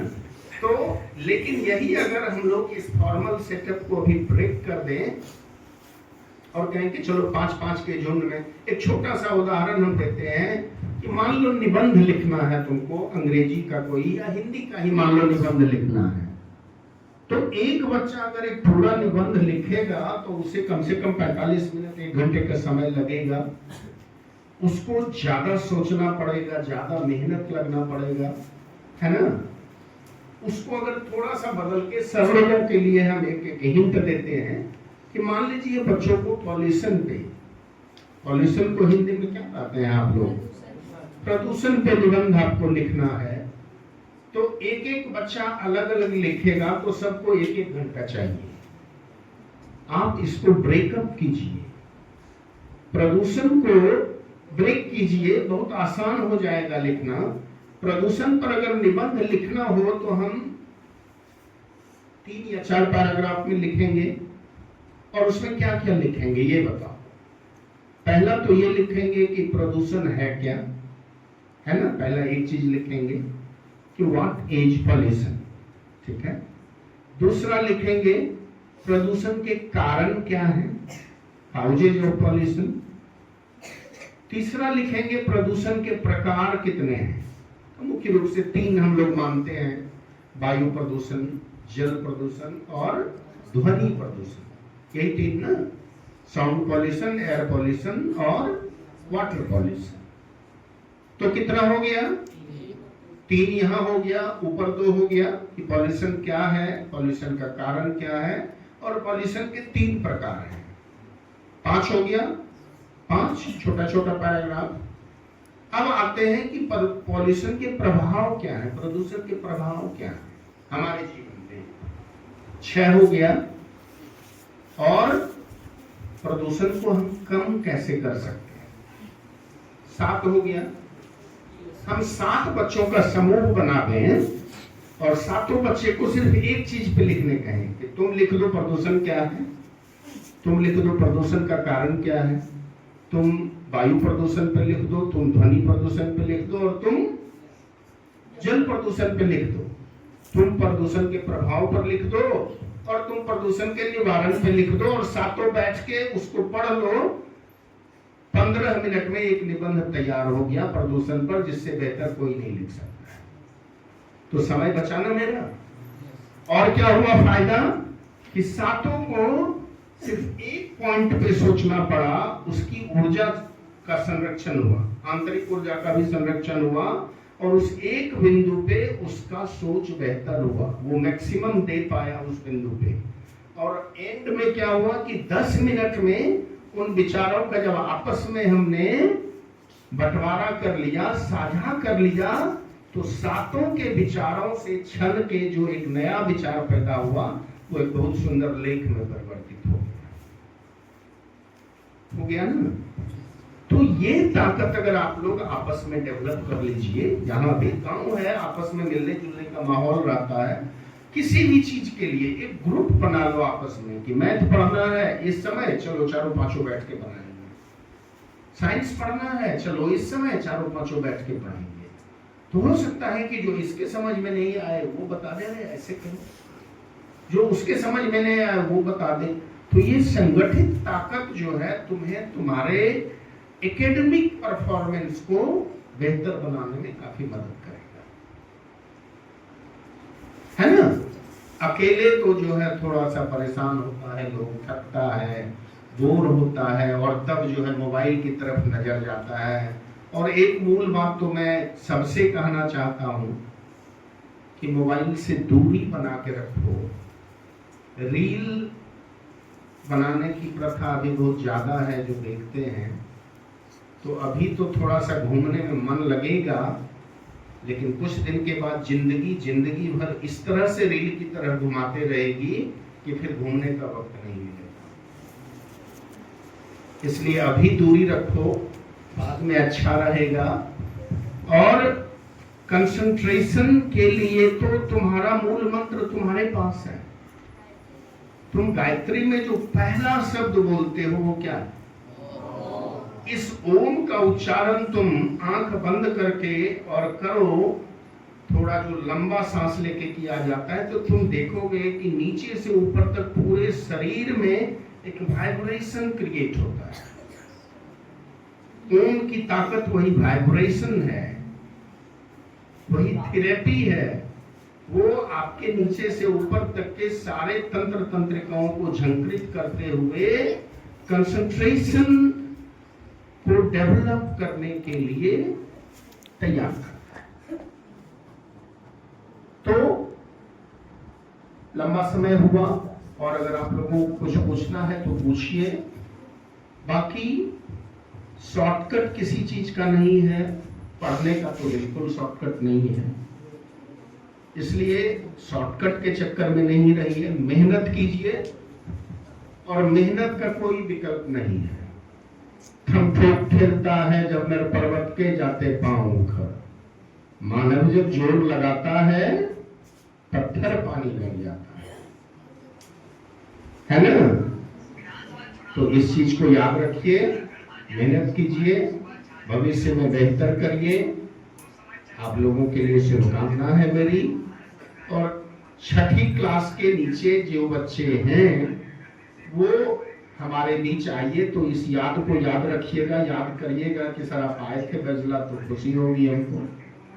ऐसे जब जिसकी इच्छा हो घूमने आइए, आपका स्वागत। धन्यवाद।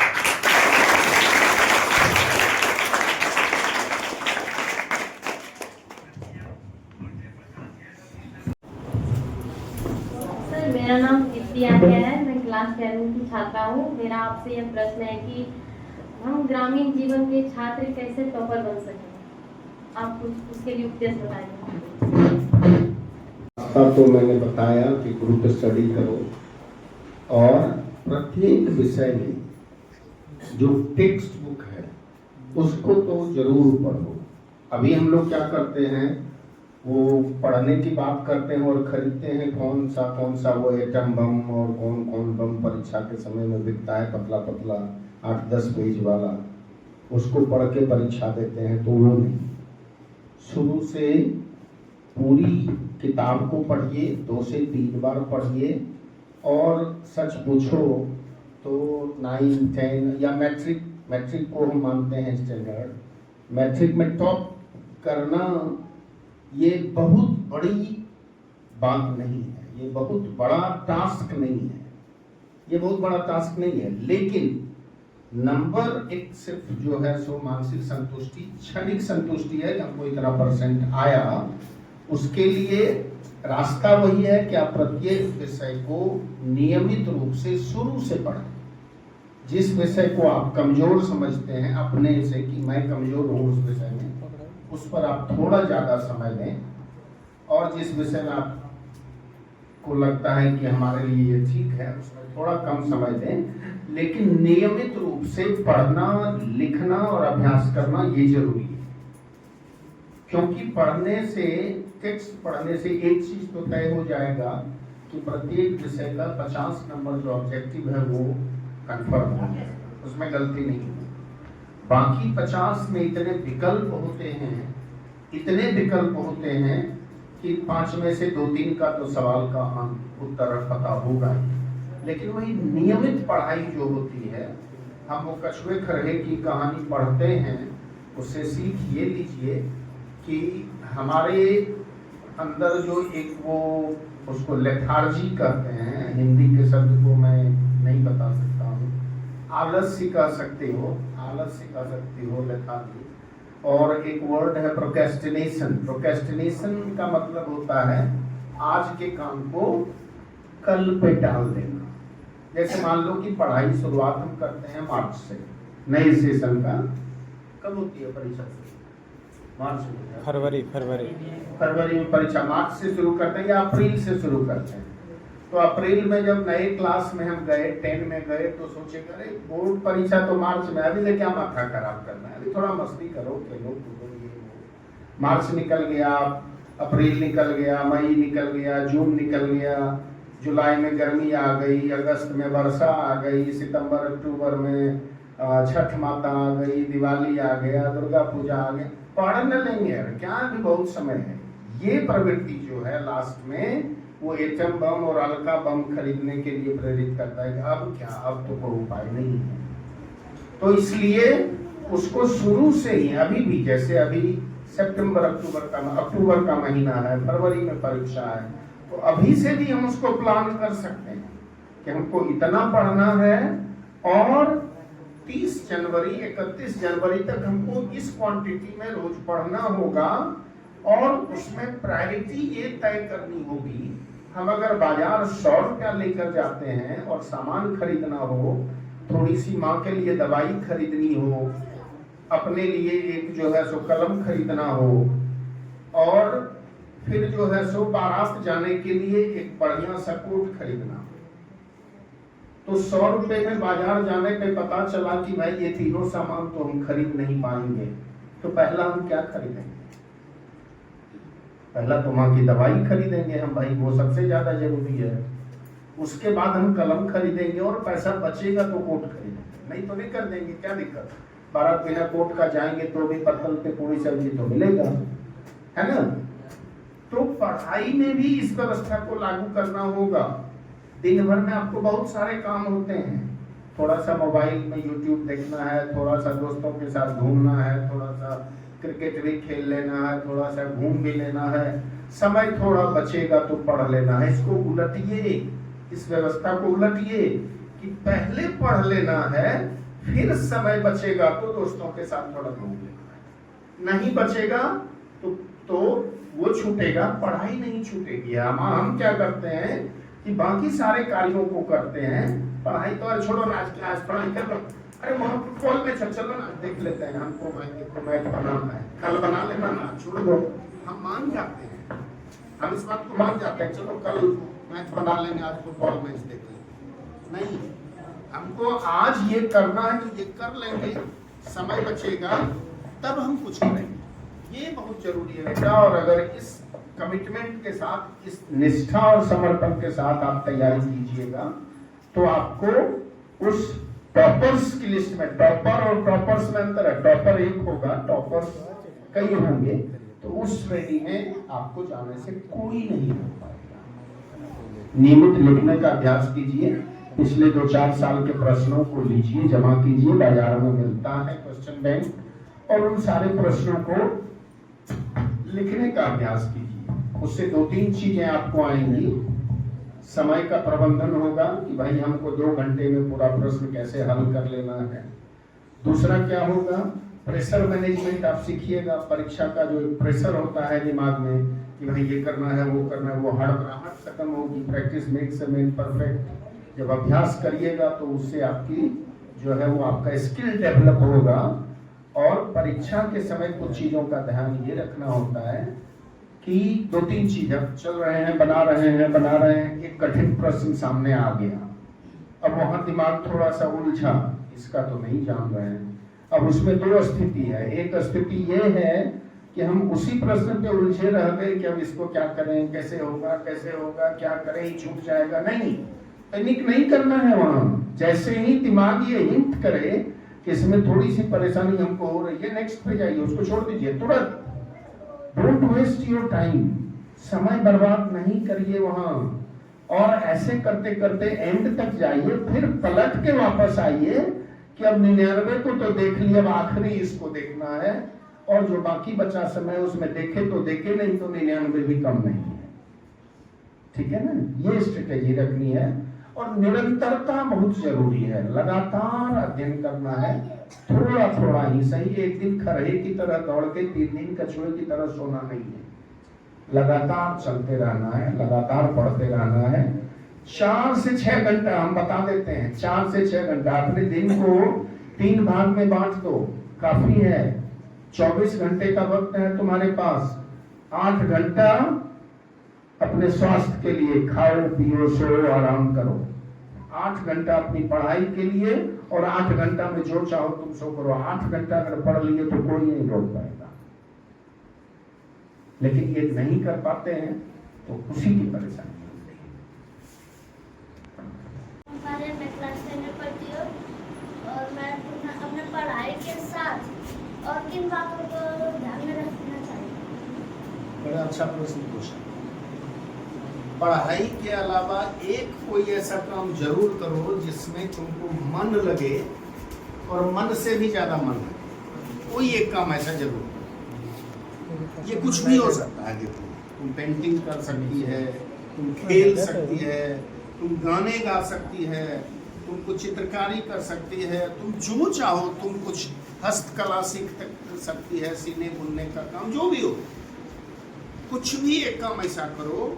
और देखो सर, इसी प्रश्न के जवाब में रेस्ट करने का 2-3 तरीका होता है। छात्र के लिए जो रेस्ट करने का तरीका होता है वो आम आदमी के रेस्ट करने के तरीके से अलग होता है। आम आदमी के रेस्ट करने का तरीका क्या है कि हम थोड़ा सा काम से थके, अब थोड़ा सा खा लेते हैं दबा के और जाके सोते हैं। विद्यार्थी के रेस्ट करने का तरीका क्या होता है कि सुबह से 3 घंटा मैथ बनाए, अब दिमाग थोड़ा सा फ्यूज कर रहा है तो एक अच्छी सी कहानी पढ़ लेते हैं, रेस्ट हो। सोना उसके लिए रेस्ट नहीं है। उस 8 घंटे में ठीक है, मैथ पढ़ते पढ़ते हम अब बोझिल हो रहा है माथा, कैलकुलेशन नहीं हो रहा है, दिमाग है थक गया है, तो उसको रिफ्रेश करने का क्या तरीका है कि हमको हिंदी की कहानी पढ़ने में मजा आता है। एक तो हिंदी की कहानी पढ़ लिए, मैथ भुला गए, रेस्ट मिल गया दिमाग को। फिर साइंस पढ़ना शुरू कर दिए, फिर साइंस से दिमाग थक गया तो फिर कोई दूसरी चीज पढ़ लिए जिसमें हमको मजा आ रहा है। तो स्टूडेंट के रेस्ट करने का तरीका ये होता है कि change your topic, change your subject, but continue with books. किताबों के साथ रहो, बदल बदल के रहो। जरूरी नहीं है कि एक ही किताब को हम 6 घंटे लेके बैठे। तो आपको पता चलेगा कि आप बिना थके लंबे समय तक पढ़ सकते हैं। और एक ही विषय को लेके बैठे रहिएगा तो फिर थक जाइएगा, बोर हो जाइएगा, तब नहीं पढ़ पाएंगे। और कोई नेक्स्ट? और कोई? मेरा नाम शुभम कुमार है, मैं क्लास 11 का छात्र हूँ। हम लोगों की अंग्रेजी बहुत कमजोर है, पढ़ने में डर लगता है। डर लगता है? क्यों डर लगता है? आगे आ जाओ, इधर आ जाओ। क्यों डर लगता है बताओ? अंग्रेजी कमजोर है, बिल्कुल है, होगा ही। क्या क्या करते हो अंग्रेजी के लिए ये बताओ? रीडिंग करते हो? कितना पेज रोज? 2-3 पेज। क्या टेक्स्ट बुक का या उससे अलग? वो क्लास बुक। तो क्लास बुक तो तुम्हारी परीक्षा के लिए तुम पढ़ते हो, उससे अलग क्या पढ़ते हो? करते हो तो नियमित करते रहो, कोई डरने की बात नहीं है। पढ़ने की गति बढ़ा दो थोड़ा, और क्लास की जो किताबें हैं उससे अलग कुछ बाजार में हल्की हल्की किताबें आती हैं, उसको पढ़ो। और डर तो सबसे पहले हटा दो। डरना किससे है? इस क्लास में अभी अगर तुम अंग्रेजी बोलो तो ये मान के बोलो कि किसी को पता नहीं है कि तुम गलत बोल रहे हो या सही। हम तो कहते हैं कि अंग्रेजी फर्नीचर बनाते देखे हो? जो बड़ी लोग फर्नीचर बनाते हैं कितनी कला से बनाते हैं। तो मोटी लकड़ी लाते हैं, उसको तोड़ते हैं, फोड़ते हैं, काटते हैं, छीलते हैं, तब जाके फर्नीचर बनता है। अभी तुम लोग उस बढ़ई की तरह अंग्रेजी को तोड़ो फोड़ो छीलो छांटो, तब जाके अच्छी अंग्रेजी निकल के आएगी बात। उससे डरना नहीं है, उसको पढ़ना है, लिखना है। मैं बता रहा हूँ तुमको कि मैं अपनी डायरी जो मैट्रिक में मेरे हाथ में थी, मेरी आदत थी कुछ लिखने की, जैसे ये बच्चा बता रहा है, तो अभी जब मैं उसे पलट के पढ़ता हूँ आज के डेट में, तो मुझे खुद पे हंसी आती है कि इस तरह से अंग्रेजी की बेइज्जती करके मैं लिखता।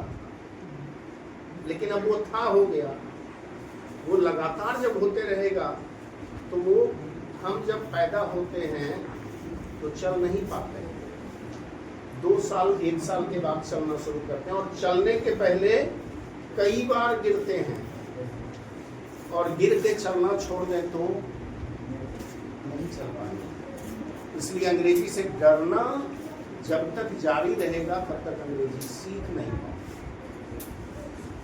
ठीक है ना? संयोग ऐसा हो कि अगर कोई ऐसे शिक्षक मिल जाए तुमको थोड़ा गाइड करने वाले, तो रास्ता आसान हो जाता है। लेकिन अगर नहीं भी मिलते हैं तो बस थोड़ा सा परिश्रम बढ़ जाता है, और ये कोई बड़ी बात नहीं है। निश्चिंत रहो, अंग्रेजी इतनी बड़ी बात नहीं है, कोई भी विषय इतनी बड़ी बात नहीं है जो चाहो और नहीं हो सकता। तो मेरे लिए अभी तो खैर 10वां में हो, तो अभी हम कुछ नहीं कहेंगे, अभी तो सिर्फ टेक्स्ट पढ़ो, अभी परीक्षा की तैयारी करो। लेकिन तुम्हारे अंग्रेजी सीखने का सर्वोत्तम समय होगा बोर्ड परीक्षा के बाद। जो 11वीं में नामांकन करोगे वो 3-4 महीने का समय, उस समय को अगर तुमने सदुपयोग कर लिया तो फिर वहाँ से पीछे पलट के देखना नहीं है। कुछ बेसिक ग्रामर्स हैं, ये ग्रामर R.K. सिन्हा की आती है, प्रैक्टिकल इंग्लिश ग्रामर। वो मुझे लगता है कि देहाती ग्रामीण परिवेश के बच्चों के लिए, जो हिंदी भाषी बच्चे हैं, जो हिंदी मीडियम में पढ़ के अंग्रेजी सीखना चाहते हैं, उनके लिए वो अग्रवाल, वो क्या बोलते हैं, R.K. सिंह या केपी अग्रवाल, ऐसे ही कुछ नाम है, अग्रवाल नहीं है, केपी ठाकुर के ग्रामर की किताब है, प्रैक्टिकल इंग्लिश ग्रामर बुक। वो खरीद लेना और उसके एक पेज को शुरू से पढ़ना शुरू करो। मुझे लगता है कि 80% बिना किसी शिक्षक के सीख जाओ। वो ले आना अगर है तो, नहीं है तो ले आना, बाजार में मिलता है। केपी ठाकुर ग्रामर की बैठ कर ले आना। चलो तुम लोग कुछ पूछो। और कोई नेक्स्ट? और कोई है उधर? मेरा नाम सोनम कुमारी है, मैं क्लास 10th की छात्रा हूँ। मैं आपसे एक प्रश्न पूछना चाहती हूँ कि जब पढ़ाई में मन ना लगे तो क्या करना चाहिए? अभी तो बताए उसको, पढ़ाई में जब मन ना लगे, मैंने पढ़ाई में बिल्कुल मन नहीं लगे तो नहीं, फिर मतलब कभी कभी होता है मैं पढ़ने में। हाँ, तो कभी कभी तो ब्रेक होना ही चाहिए। हम क्या बोले आपको, 24 घंटे में अगर 8 घंटे 6 घंटे 7 घंटे पढ़ सकते हैं तो काफी है। 18 घंटा तो तुम्हारे लिए फ्री है, ये जो मैंने सो करो, है ना? तुम लोग बोलो। और कोई? तुम जोर से बोलो। आवाज इसलिए है। 9 में हो, 10th में आपसे मेरा यह एक प्रश्न है कि सिमुलतला आवासीय विद्यालय में बच्चे किस प्रकार पढ़ते हैं और वहाँ की दिनचर्या कैसी है? दिनचर्या कैसी है? हमारे बच्चे 4:30 बजे उठते हैं, ठीक है, 4:30 बजे उनको उठना होता है, 5 बजे उनको ग्राउंड पे आना होता है, जहाँ वो हल्की फुल्की एक्सरसाइज करते हैं, थोड़ा सा पीटी हो गया, ये हो गया, ये हो गया। 5 बजे से उनको सेल्फ स्टडी करनी होती है। 5 बजे वापस जाते हैं अपने हॉस्टल में, फिर हाथ मुंह धोते हैं, जो भी वो तो करके आते हैं ग्राउंड में 4:30 से 5 के बीच में, और 5 बजे से 6 बजे तक उनको सेल्फ स्टडी होता है। अपने अपने बेड पे बैठ के उनको पढ़ना होता है, जो वो चाहे पढ़े, उनसे हमको कोई दिक्कत नहीं है, लेकिन उनको पढ़ना है, वो सेल्फ स्टडी का टाइम होता है। 6 बजे के बाद वो स्कूल के लिए तैयार होते हैं, मेस में जाते हैं, उनके लिए कुछ ड्राई फ्रूट्स होता है, कुछ और चीज़ होता है, वो लेते हैं, चना होता है, गुड़ होता है, बता देते हैं उनके लिए चना सोक किया हुआ और गुड़ जो हम लोग देहात में खाते हैं वो लेते हैं। फिर वो क्लास आ जाते हैं, क्लास उनका शुरू होता है, 3 पीरियड होता है, फिर 3 पीरियड के बाद उनके लिए ब्रेकफास्ट का ब्रेक होता है 1 घंटे का, सबके लिए, शिक्षक के लिए भी और छात्र के लिए भी। सब लोग मेस में जाके फिर से रोटी सब्जी भुजिया जो बनता है, नाश्ता होता है, उस समय नाश्ता करके फिर क्लास आ जाते हैं, फिर 4 घंटे क्लास होता है। उसके बाद 2 बजे के लगभग क्लास खत्म होता है, बच्चे हॉस्टल जाते हैं, चेंज करते हैं, फिर मेस में आके दोपहर का भोजन करते हैं, चावल दाल सब्जी जो भी बनता है। 2 बजे के बाद 2 से 2:30 बजे तक खाना खत्म हो जाता है। आधे घंटे का उनको रेस्ट मिलता है, आधे घंटे तुम सो जाओ, आराम करो, वो करो। 3 बजे से फिर उनको 1 घंटे का सेल्फ स्टडी होता है हॉस्टल में, 3 से 4, 4:30 भी गर्मी के दिन में, जाड़े के दिन में 4। उसके बाद फिर उन्हें ग्राउंड में आना होता है। कुछ बच्चे खेलते हैं, कुछ बच्चे घूमते हैं, कुछ बच्चे अपना इतना होता है। कुछ बच्चों को अगर कोई बच्चा खेल में रुचि नहीं रखता है ज़्यादा, वहाँ भी आ गया, कोई अपने पॉकेट में एक किताब लेकर वो साइड में छुप के कहीं पढ़ रहा है, लेकिन वो फ्री समय उनका होता है, खेलो, कुछ करो, ये करो, वो करो। और लगभग हमको लगता है 5:30 से 6 के बीच में फिर वो वापस लौट के जाते हैं। 6:30 बजे से सारे बच्चों को इनफॉर्मल ड्रेस में, स्कूल ड्रेस में नहीं, वहाँ का जो अदर टाइम का ड्रेस होता है वो सारा विद्यालय से मिलता है उनको ड्रेस। वो ड्रेस पहन के वो अपनी अपनी किताब लेके, जिनको जो पढ़ना होता है, वो क्लासरूम में आ जाते हैं अपने अपने क्लास में। और 6:30 बजे से लेके 8:30 बजे तक 2 घंटा क्लासरूम में होते हैं, और शिक्षक जो होते हैं वो वहीं उपस्थित रहते हैं, कैंपस में घूमते रहते हैं। अगर किसी बच्चे को कुछ ज़रूरत है तो आके पूछ लो, नहीं तो सेल्फ स्टडी क्लास में करते हैं।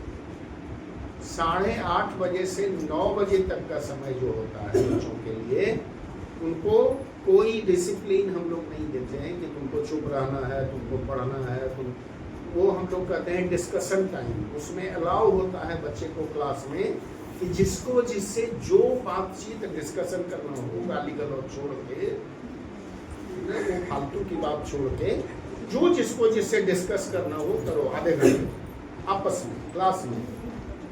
तुम विषय का डिस्कस करो, खेल का डिस्कस करो, सिनेमा का डिस्कस करो, जो भी करो, डिस्कशन टाइम है। उससे क्या होता है कि सब बच्चे का अपना अपना अपना अपना वो जो है सो गुबार भी निकलता है और जानकारी भी शेयर हो जाती है। 9 बजे बच्चे जाते हैं, खाना खाते हैं, 10 बजे बच्चों को सोने का आदेश है, 10 बजे के बाद बच्चे सो जाते हैं। लेकिन 10 और 12 वाले बच्चे जो है सोने के बाद भी थोड़ा सा वो एक्स्ट्रा टाइम पढ़ते हैं, हम लोग भी थोड़ा सा ढीला छोड़ देते हैं। लेकिन छोटे बच्चों के लिए है 10 बजे सो जाओ, फिर 4:30 बजे ये कार्यक्रम है। और कि थक रहा है, थक रहा है। हमारे मैं क्लास 10 में पढ़ती हूँ, मेरा क्लास 10th में पढ़ती हूँ। मेरा आपसे एक प्रश्न है, क्या शिक्षा का उद्देश्य होता है कि सिर्फ पढ़ के नौकरी पाना है? बिल्कुल नहीं, हम तो पहले ही बोले कि शिक्षा का मूल उद्देश्य पहले का अच्छा इंसान बनना है। नौकरी तो साइड इफेक्ट है। आप एक अच्छा इंसान नहीं बने तो नौकरी किसी काम की नहीं। हम तो शुरू में ही बोल दिए हैं अपनी बातचीत में कि शिक्षा का पहला उद्देश्य आप अगर एक अच्छी बच्ची, अच्छी बेटी, भविष्य में अच्छी माँ, अच्छी बहन नहीं बन सके तो फिर कोई नौकरी किसी का। इसलिए अच्छा इंसान बनाने का सबसे पहले सबसे ज़्यादा क्या तुमको कोई ऐसा विद्वान डॉक्टर अच्छा लगेगा जो तुम्हारे इलाज के बदले तुम्हारा किडनी काट के बेच दे? नहीं ना। तो उसकी नौकरी किस काम की अगर वो अच्छा इंसान नहीं है? कोई इंजीनियर तुमको ऐसा अच्छा लगेगा कि जो कोर्ट का पैसा खा के इतना कमजोर बना दे कि कल तुम। मैं क्लास 10 में पढ़ता हूँ। मेरे ओर से प्रश्न है, आजकल के डिस्कशन में से पढ़ाई से समय कैसे निकालें? पढ़ाई से समय निकालना है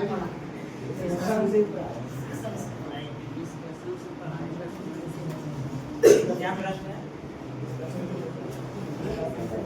बोलो। और डिस्ट्रैक्शन से, जो पढ़ाई में डिस्ट्रैक्शन है, उस डिस्ट्रैक्शन से कैसे खड़ा हो।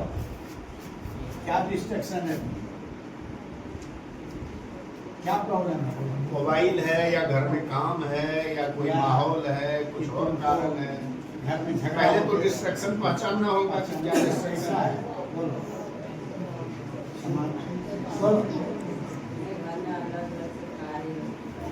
नहीं, क्या दिक्कत क्या होती है? डिस्ट्रैक्शन बताओगे ना। सुनो, डिस्ट्रैक्शन पड़ोसी में लड़ रहा है तब भी डिस्ट्रैक्शन होता है, अपने परिवार में लड़ाई तो दोनों डिस्ट्रैक्शन में अंतर है। दोनों में अंतर है। पड़ोसी को तो रोक नहीं पाओगे। क्या दिक्कत है? बोलो। लड़ाई करता है तो पड़ोसी लड़ाई करता है। पड़ोसी के लड़ाई से क्या मतलब है? आवाज आएगी तो थोड़ा देर के लिए डिस्ट्रैक्शन होगा, वो परमानेंट नहीं है ना। आंधी तूफान तो कभी कभी आता है तो उसके लिए क्या रोज का जीवन छोड़ेगा? नहीं, एक डिस्ट्रैक्शन बहुत तरह का आता है जीवन में, जो उसमें भी एक होता है परमानेंट डिस्ट्रैक्शन, एक होता है तत्कालिक क्षणिक डिस्ट्रैक्शन। तो जो क्षणिक है, मान लो कोई कहीं लड़ गया, हल्ला हो गया, बम फूट गया, 5 मिनट 10 मिनट का डिस्ट्रैक्शन है, वो बहुत महत्वपूर्ण नहीं है। लेकिन जो परमानेंट डिस्ट्रैक्शन है, जो लगातार तुमको परेशान करता है, उसके लिए तो एक कंसंट्रेशन उपाय है जो तुमको गायत्री सिखाता है। वो अपने आत्म केंद्रित होके उस डिस्ट्रैक्शन को दूर करना है। जगह बदलना ऑप्शन हो सकता है, थोड़ा सा अगर कुछ वैसी परिस्थिति है, माहौल बदला जा सकता है। तो अब वो डिपेंड करता है कि किस तरह का डिस्ट्रैक्शन है, उस तरह का। सब बीमारी का एक दवाई नहीं होगा ना, अलग बीमारी का अलग दवाई होगा।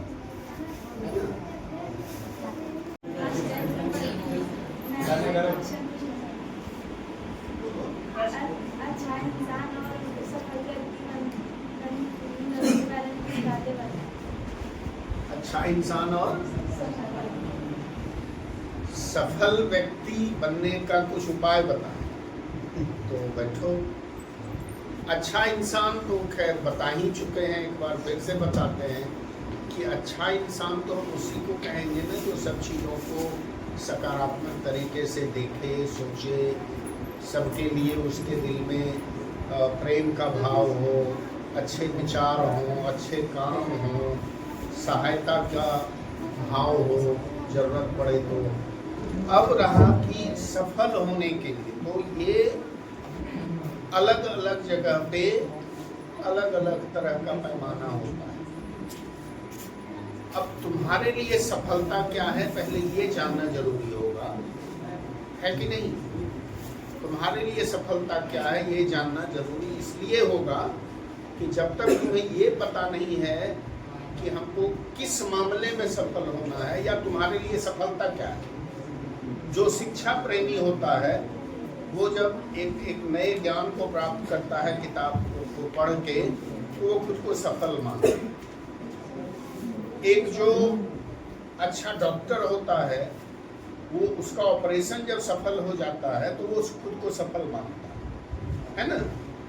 एक शिक्षक जो होता है उसका बच्चा जब बहुत अच्छा रिजल्ट कर देता है तो वो खुद को सफल मानता है ना। आज मान लो तुम लोग ये सोचते हो, हम खुद को सफल इतना ही मानते हैं जितना हमारे बच्चे सफल हो गए। कल ही हमारी बात हुई है आर्यभट्ट से, कुंदन से, वो अभी शायद बक्सर में रेवेन्यू ऑफिसर के पद पे है, बीपीएससी कंप्लीट करके हो गया। कल उससे बात की हुई तो हम पूछे भी कि तुम घर आ रहे हो क्या, तो बोला नहीं सर अभी तो इलेक्शन ड्यूटी लग गया है, छठ में आ सकते हैं। बोले आना तो बात करना, हाँ सर आएंगे मिलने। तो अब सोचो कि 2015 में आर्यभट्ट गया है हमसे अलग होके, 25 में भी वो कह रहा है कि सर आएंगे तो मिलेंगे। तो हमारी सफलता तो वही है कि हमने एक ऐसे बच्चे को तैयार किया जो पढ़ने के 10 बरस बाद भी कह रहा है सर हम आएंगे आपसे मिलने। तो शिक्षक के लिए यही सफलता है। लेकिन रात में 11 बजे दिवाली का दिन है, एक चोर जब निकलेगा कि आज कहीं से कुछ चोरी कर लेना है, रास्ते में सिपाही भेजा गया तो उसके लिए तो असफल हो गया। और सुनो, ये सर को बताए, और हमारा एक मंत्र तुम लोग आज लोग कबीर की वाणी है। कबीर ने लिखा है, कबीरा खड़ा बाजार में सबकी चाहे खैर, ना काही से दोस्ती ना काहू से बैर। और जो ये थ्योरी याद कर लिया, कबीरा खड़ा बाजार में सबकी चाहे खैर, खैर मैंने खुशी आनंद होना चाहिए, ना काहू से दोस्ती ना काहू से बैर। अगर ये सिद्धांत तुम लोग अपने जीवन में अपना लो तो दुनिया में सफल भी हो जाओगे, कहीं कोई प्रॉब्लम और सोचने समझने की जरूरत नहीं। समझते हो? पहले तय करो कि तुम होना क्या चाहते हो, तभी न तय करोगे सफल हुए कि नहीं हुए। हाँ, अभी बेचारी क्या सफल होगी, अभी तो बहुत सारी समस्या है। और टेम्पोररी खुशी होती है वो तो झंझट सुख है, और मुझे सच्चा आनंद कहाँ है, ये मेरा पहला प्रश्न है। और दूसरा ये है कि हम अपने मन की स्मृति को, अपनी पितृ मनोवृत्ति को कैसे बचाएं? ये जो तुमने कहा कि हमको सच्चा आनंद कहाँ मिलेगा, अभी तुरंत उसका जवाब दे रहे थे कि ना काहू से दोस्ती ना काहू से बैर, है ना। ना तो ये सो देखो होता क्या है, बैठ जाओ। दिन और रात मिला के 24 घंटे का ही एक दिन होता है ना। लेकिन तुमको पता चलता होगा, मान लो किसी दिन कहीं किसी सिनेमा हॉल में बैठ के सिनेमा देख रहे होते हैं, 4 घंटे तक न तुमको बाथरूम की इच्छा होती है, न प्यास लगती है, न किसी की याद आती है, न कोई चिंता होती है, तो नहीं होती है ना। 4.5 घंटा का ही वक्त है। 4.5 घंटे के एग्जाम में 3 बार बाथरूम जाना पड़ता है, 2 बार पानी पीना पड़ता है, और 8-10 बार जो है टीचर याद आता है, पढ़ाई याद आती है, सब लोग याद आते हैं। इसलिए कि मानसिक रूप से हम एक चीज़ को एंजॉय कर रहे हैं और दूसरी चीज़ को बोझ मान रहे हैं। समय 4.5 घंटा ही है। तो जब हम निरपेक्ष हो जाएंगे, सुख दुखे समंत्रित्वा वाला भाव जो संभाव होता है कि सुख भी और दुख भी, जब मान लेंगे कि ये जीवन का हिस्सा है, रात हुई है तो दिन होगा, दिन हुई है तो रात होगा, रात होने पे रोना नहीं है, दिन होने पे गाना नहीं है, तो फिर हम खुश रहेंगे, संभव हो जाएगा हमारे लिए, है कि नहीं। फिर देखो सुनो, इनका लिटरेचर का जवाब हुआ और हमारा साइंस का जवाब सुनो। क्रिकेट तुम जब बैठ जाते हो देखने के लिए, मान लो इंडिया के खिलाड़ी को, तब तुम आनंद होते हो जब छक्का चौका और कैच पकड़ लेता है, और दूसरे देश का आदमी खिलाड़ी उससे भी बढ़िया खेलता है, तुमको आनंद नहीं आता है। हाँ, आनंद तुम वही एक्ट है, वही काम है, वही सिक्सर है, वही फोर है, वही लेकिन एक फोर से तुम उछल जाते हो, दूसरे फोर से तुम आनंदित होते हो, क्या नहीं करना, और एक छक्का से तुम रोने लगती हो कि विरोधी ले लिया, पाकिस्तानी मार दिया तो गाली देने लगते करता है, हाउ यू कैन एंजॉय। और रोहित मार दिया था, अरे वाह क्या मारा है। बस कबीरा खड़ा बाजार में सबकी चाहे खैर, ना काहू से दोस्ती ना काहू से वह आनंद ही आनंद है। इसलिए बेसिक चीज जो होता है, आनंद अपने आप में आनंद है, कोई दे नहीं सकता, माँ बाप नहीं दे सकता, भगवान नहीं दे सकते, देने का चीज़ें नहीं है, आनंद फील करने का चीज़ है। How you feel your self, I am pleasant. Pleasant क्या है? घटना से है। और उसके लिए एक कहानी है, पढ़ना कहीं मिल जाए तुम लोग को। थोड़ा टाइम भी ज़्यादा हो जाएगा।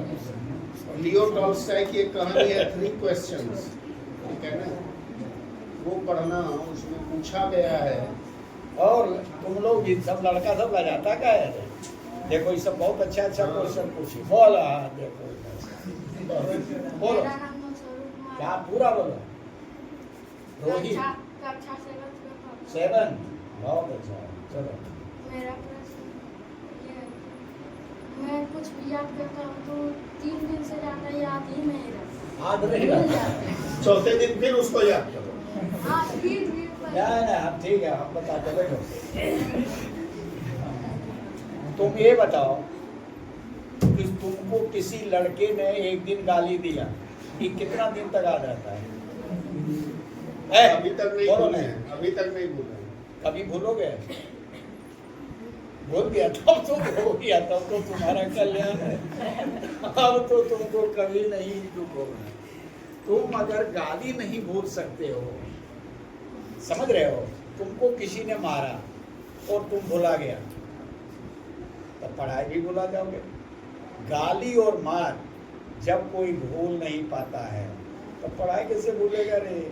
पढ़ाई जब करते हो उसमें अधिक तुम दूसरे चीज सोचने लगते हो। जैसे तुमको कहा कि टिग्नो में 3 लकड़ी है, उसका एक ज्यामिति बनाओ, तो तुम अब दिमाग नाचने लगा। अब तीनों को खड़ा कर दिया, एक त्रिभुज बन गया, तो ज्यामिति में क्या हो गया? ट्रायंगल हो गया है।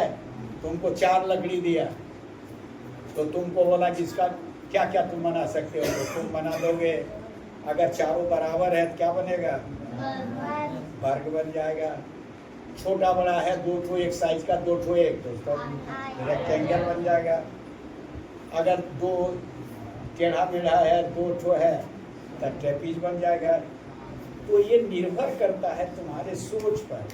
घबराना नहीं है बेटा, तुम स्वस्थ समय के साथ बदल जाएगा। हाँ, समय के साथ धीरे धीरे। ये मत फील करो कि हमको आदि नहीं होता है, नहीं।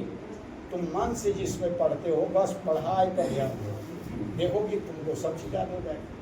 भगवान जिसको इतना सुंदर बनाया, उसका दिमाग भी सुंदर है तुम्हारा। तुम उस सब सुनो, हम कौन देखो रे उल्लू, पीछे देखेगा वो क्या बताएगा। तुम सुंदर हो तो सुंदर का दिमाग भी सुंदर होता है। और भगवान ने तुमको दिया है 2 आँख, 2 माने आँख, कान, तो तुमको सब चीज़ समझ रहा है। ये कैसे होगा कि हमको आदि नहीं रहेगा? ये बहुत लड़का बोलता है, हम लोग कोई स्टूडेंट बोलता था, सब बढ़िया बढ़िया डॉक्टर हो गया। अब समान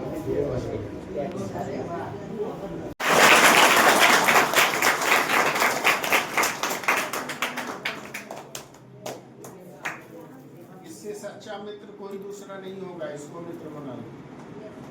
पुस्तक सबसे अच्छा मित्र होता है, सबसे सच्चा मित्र। दिवाली का विशेष गिफ्ट। अरे चलिए, हैप्पी दिवाली।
की जय।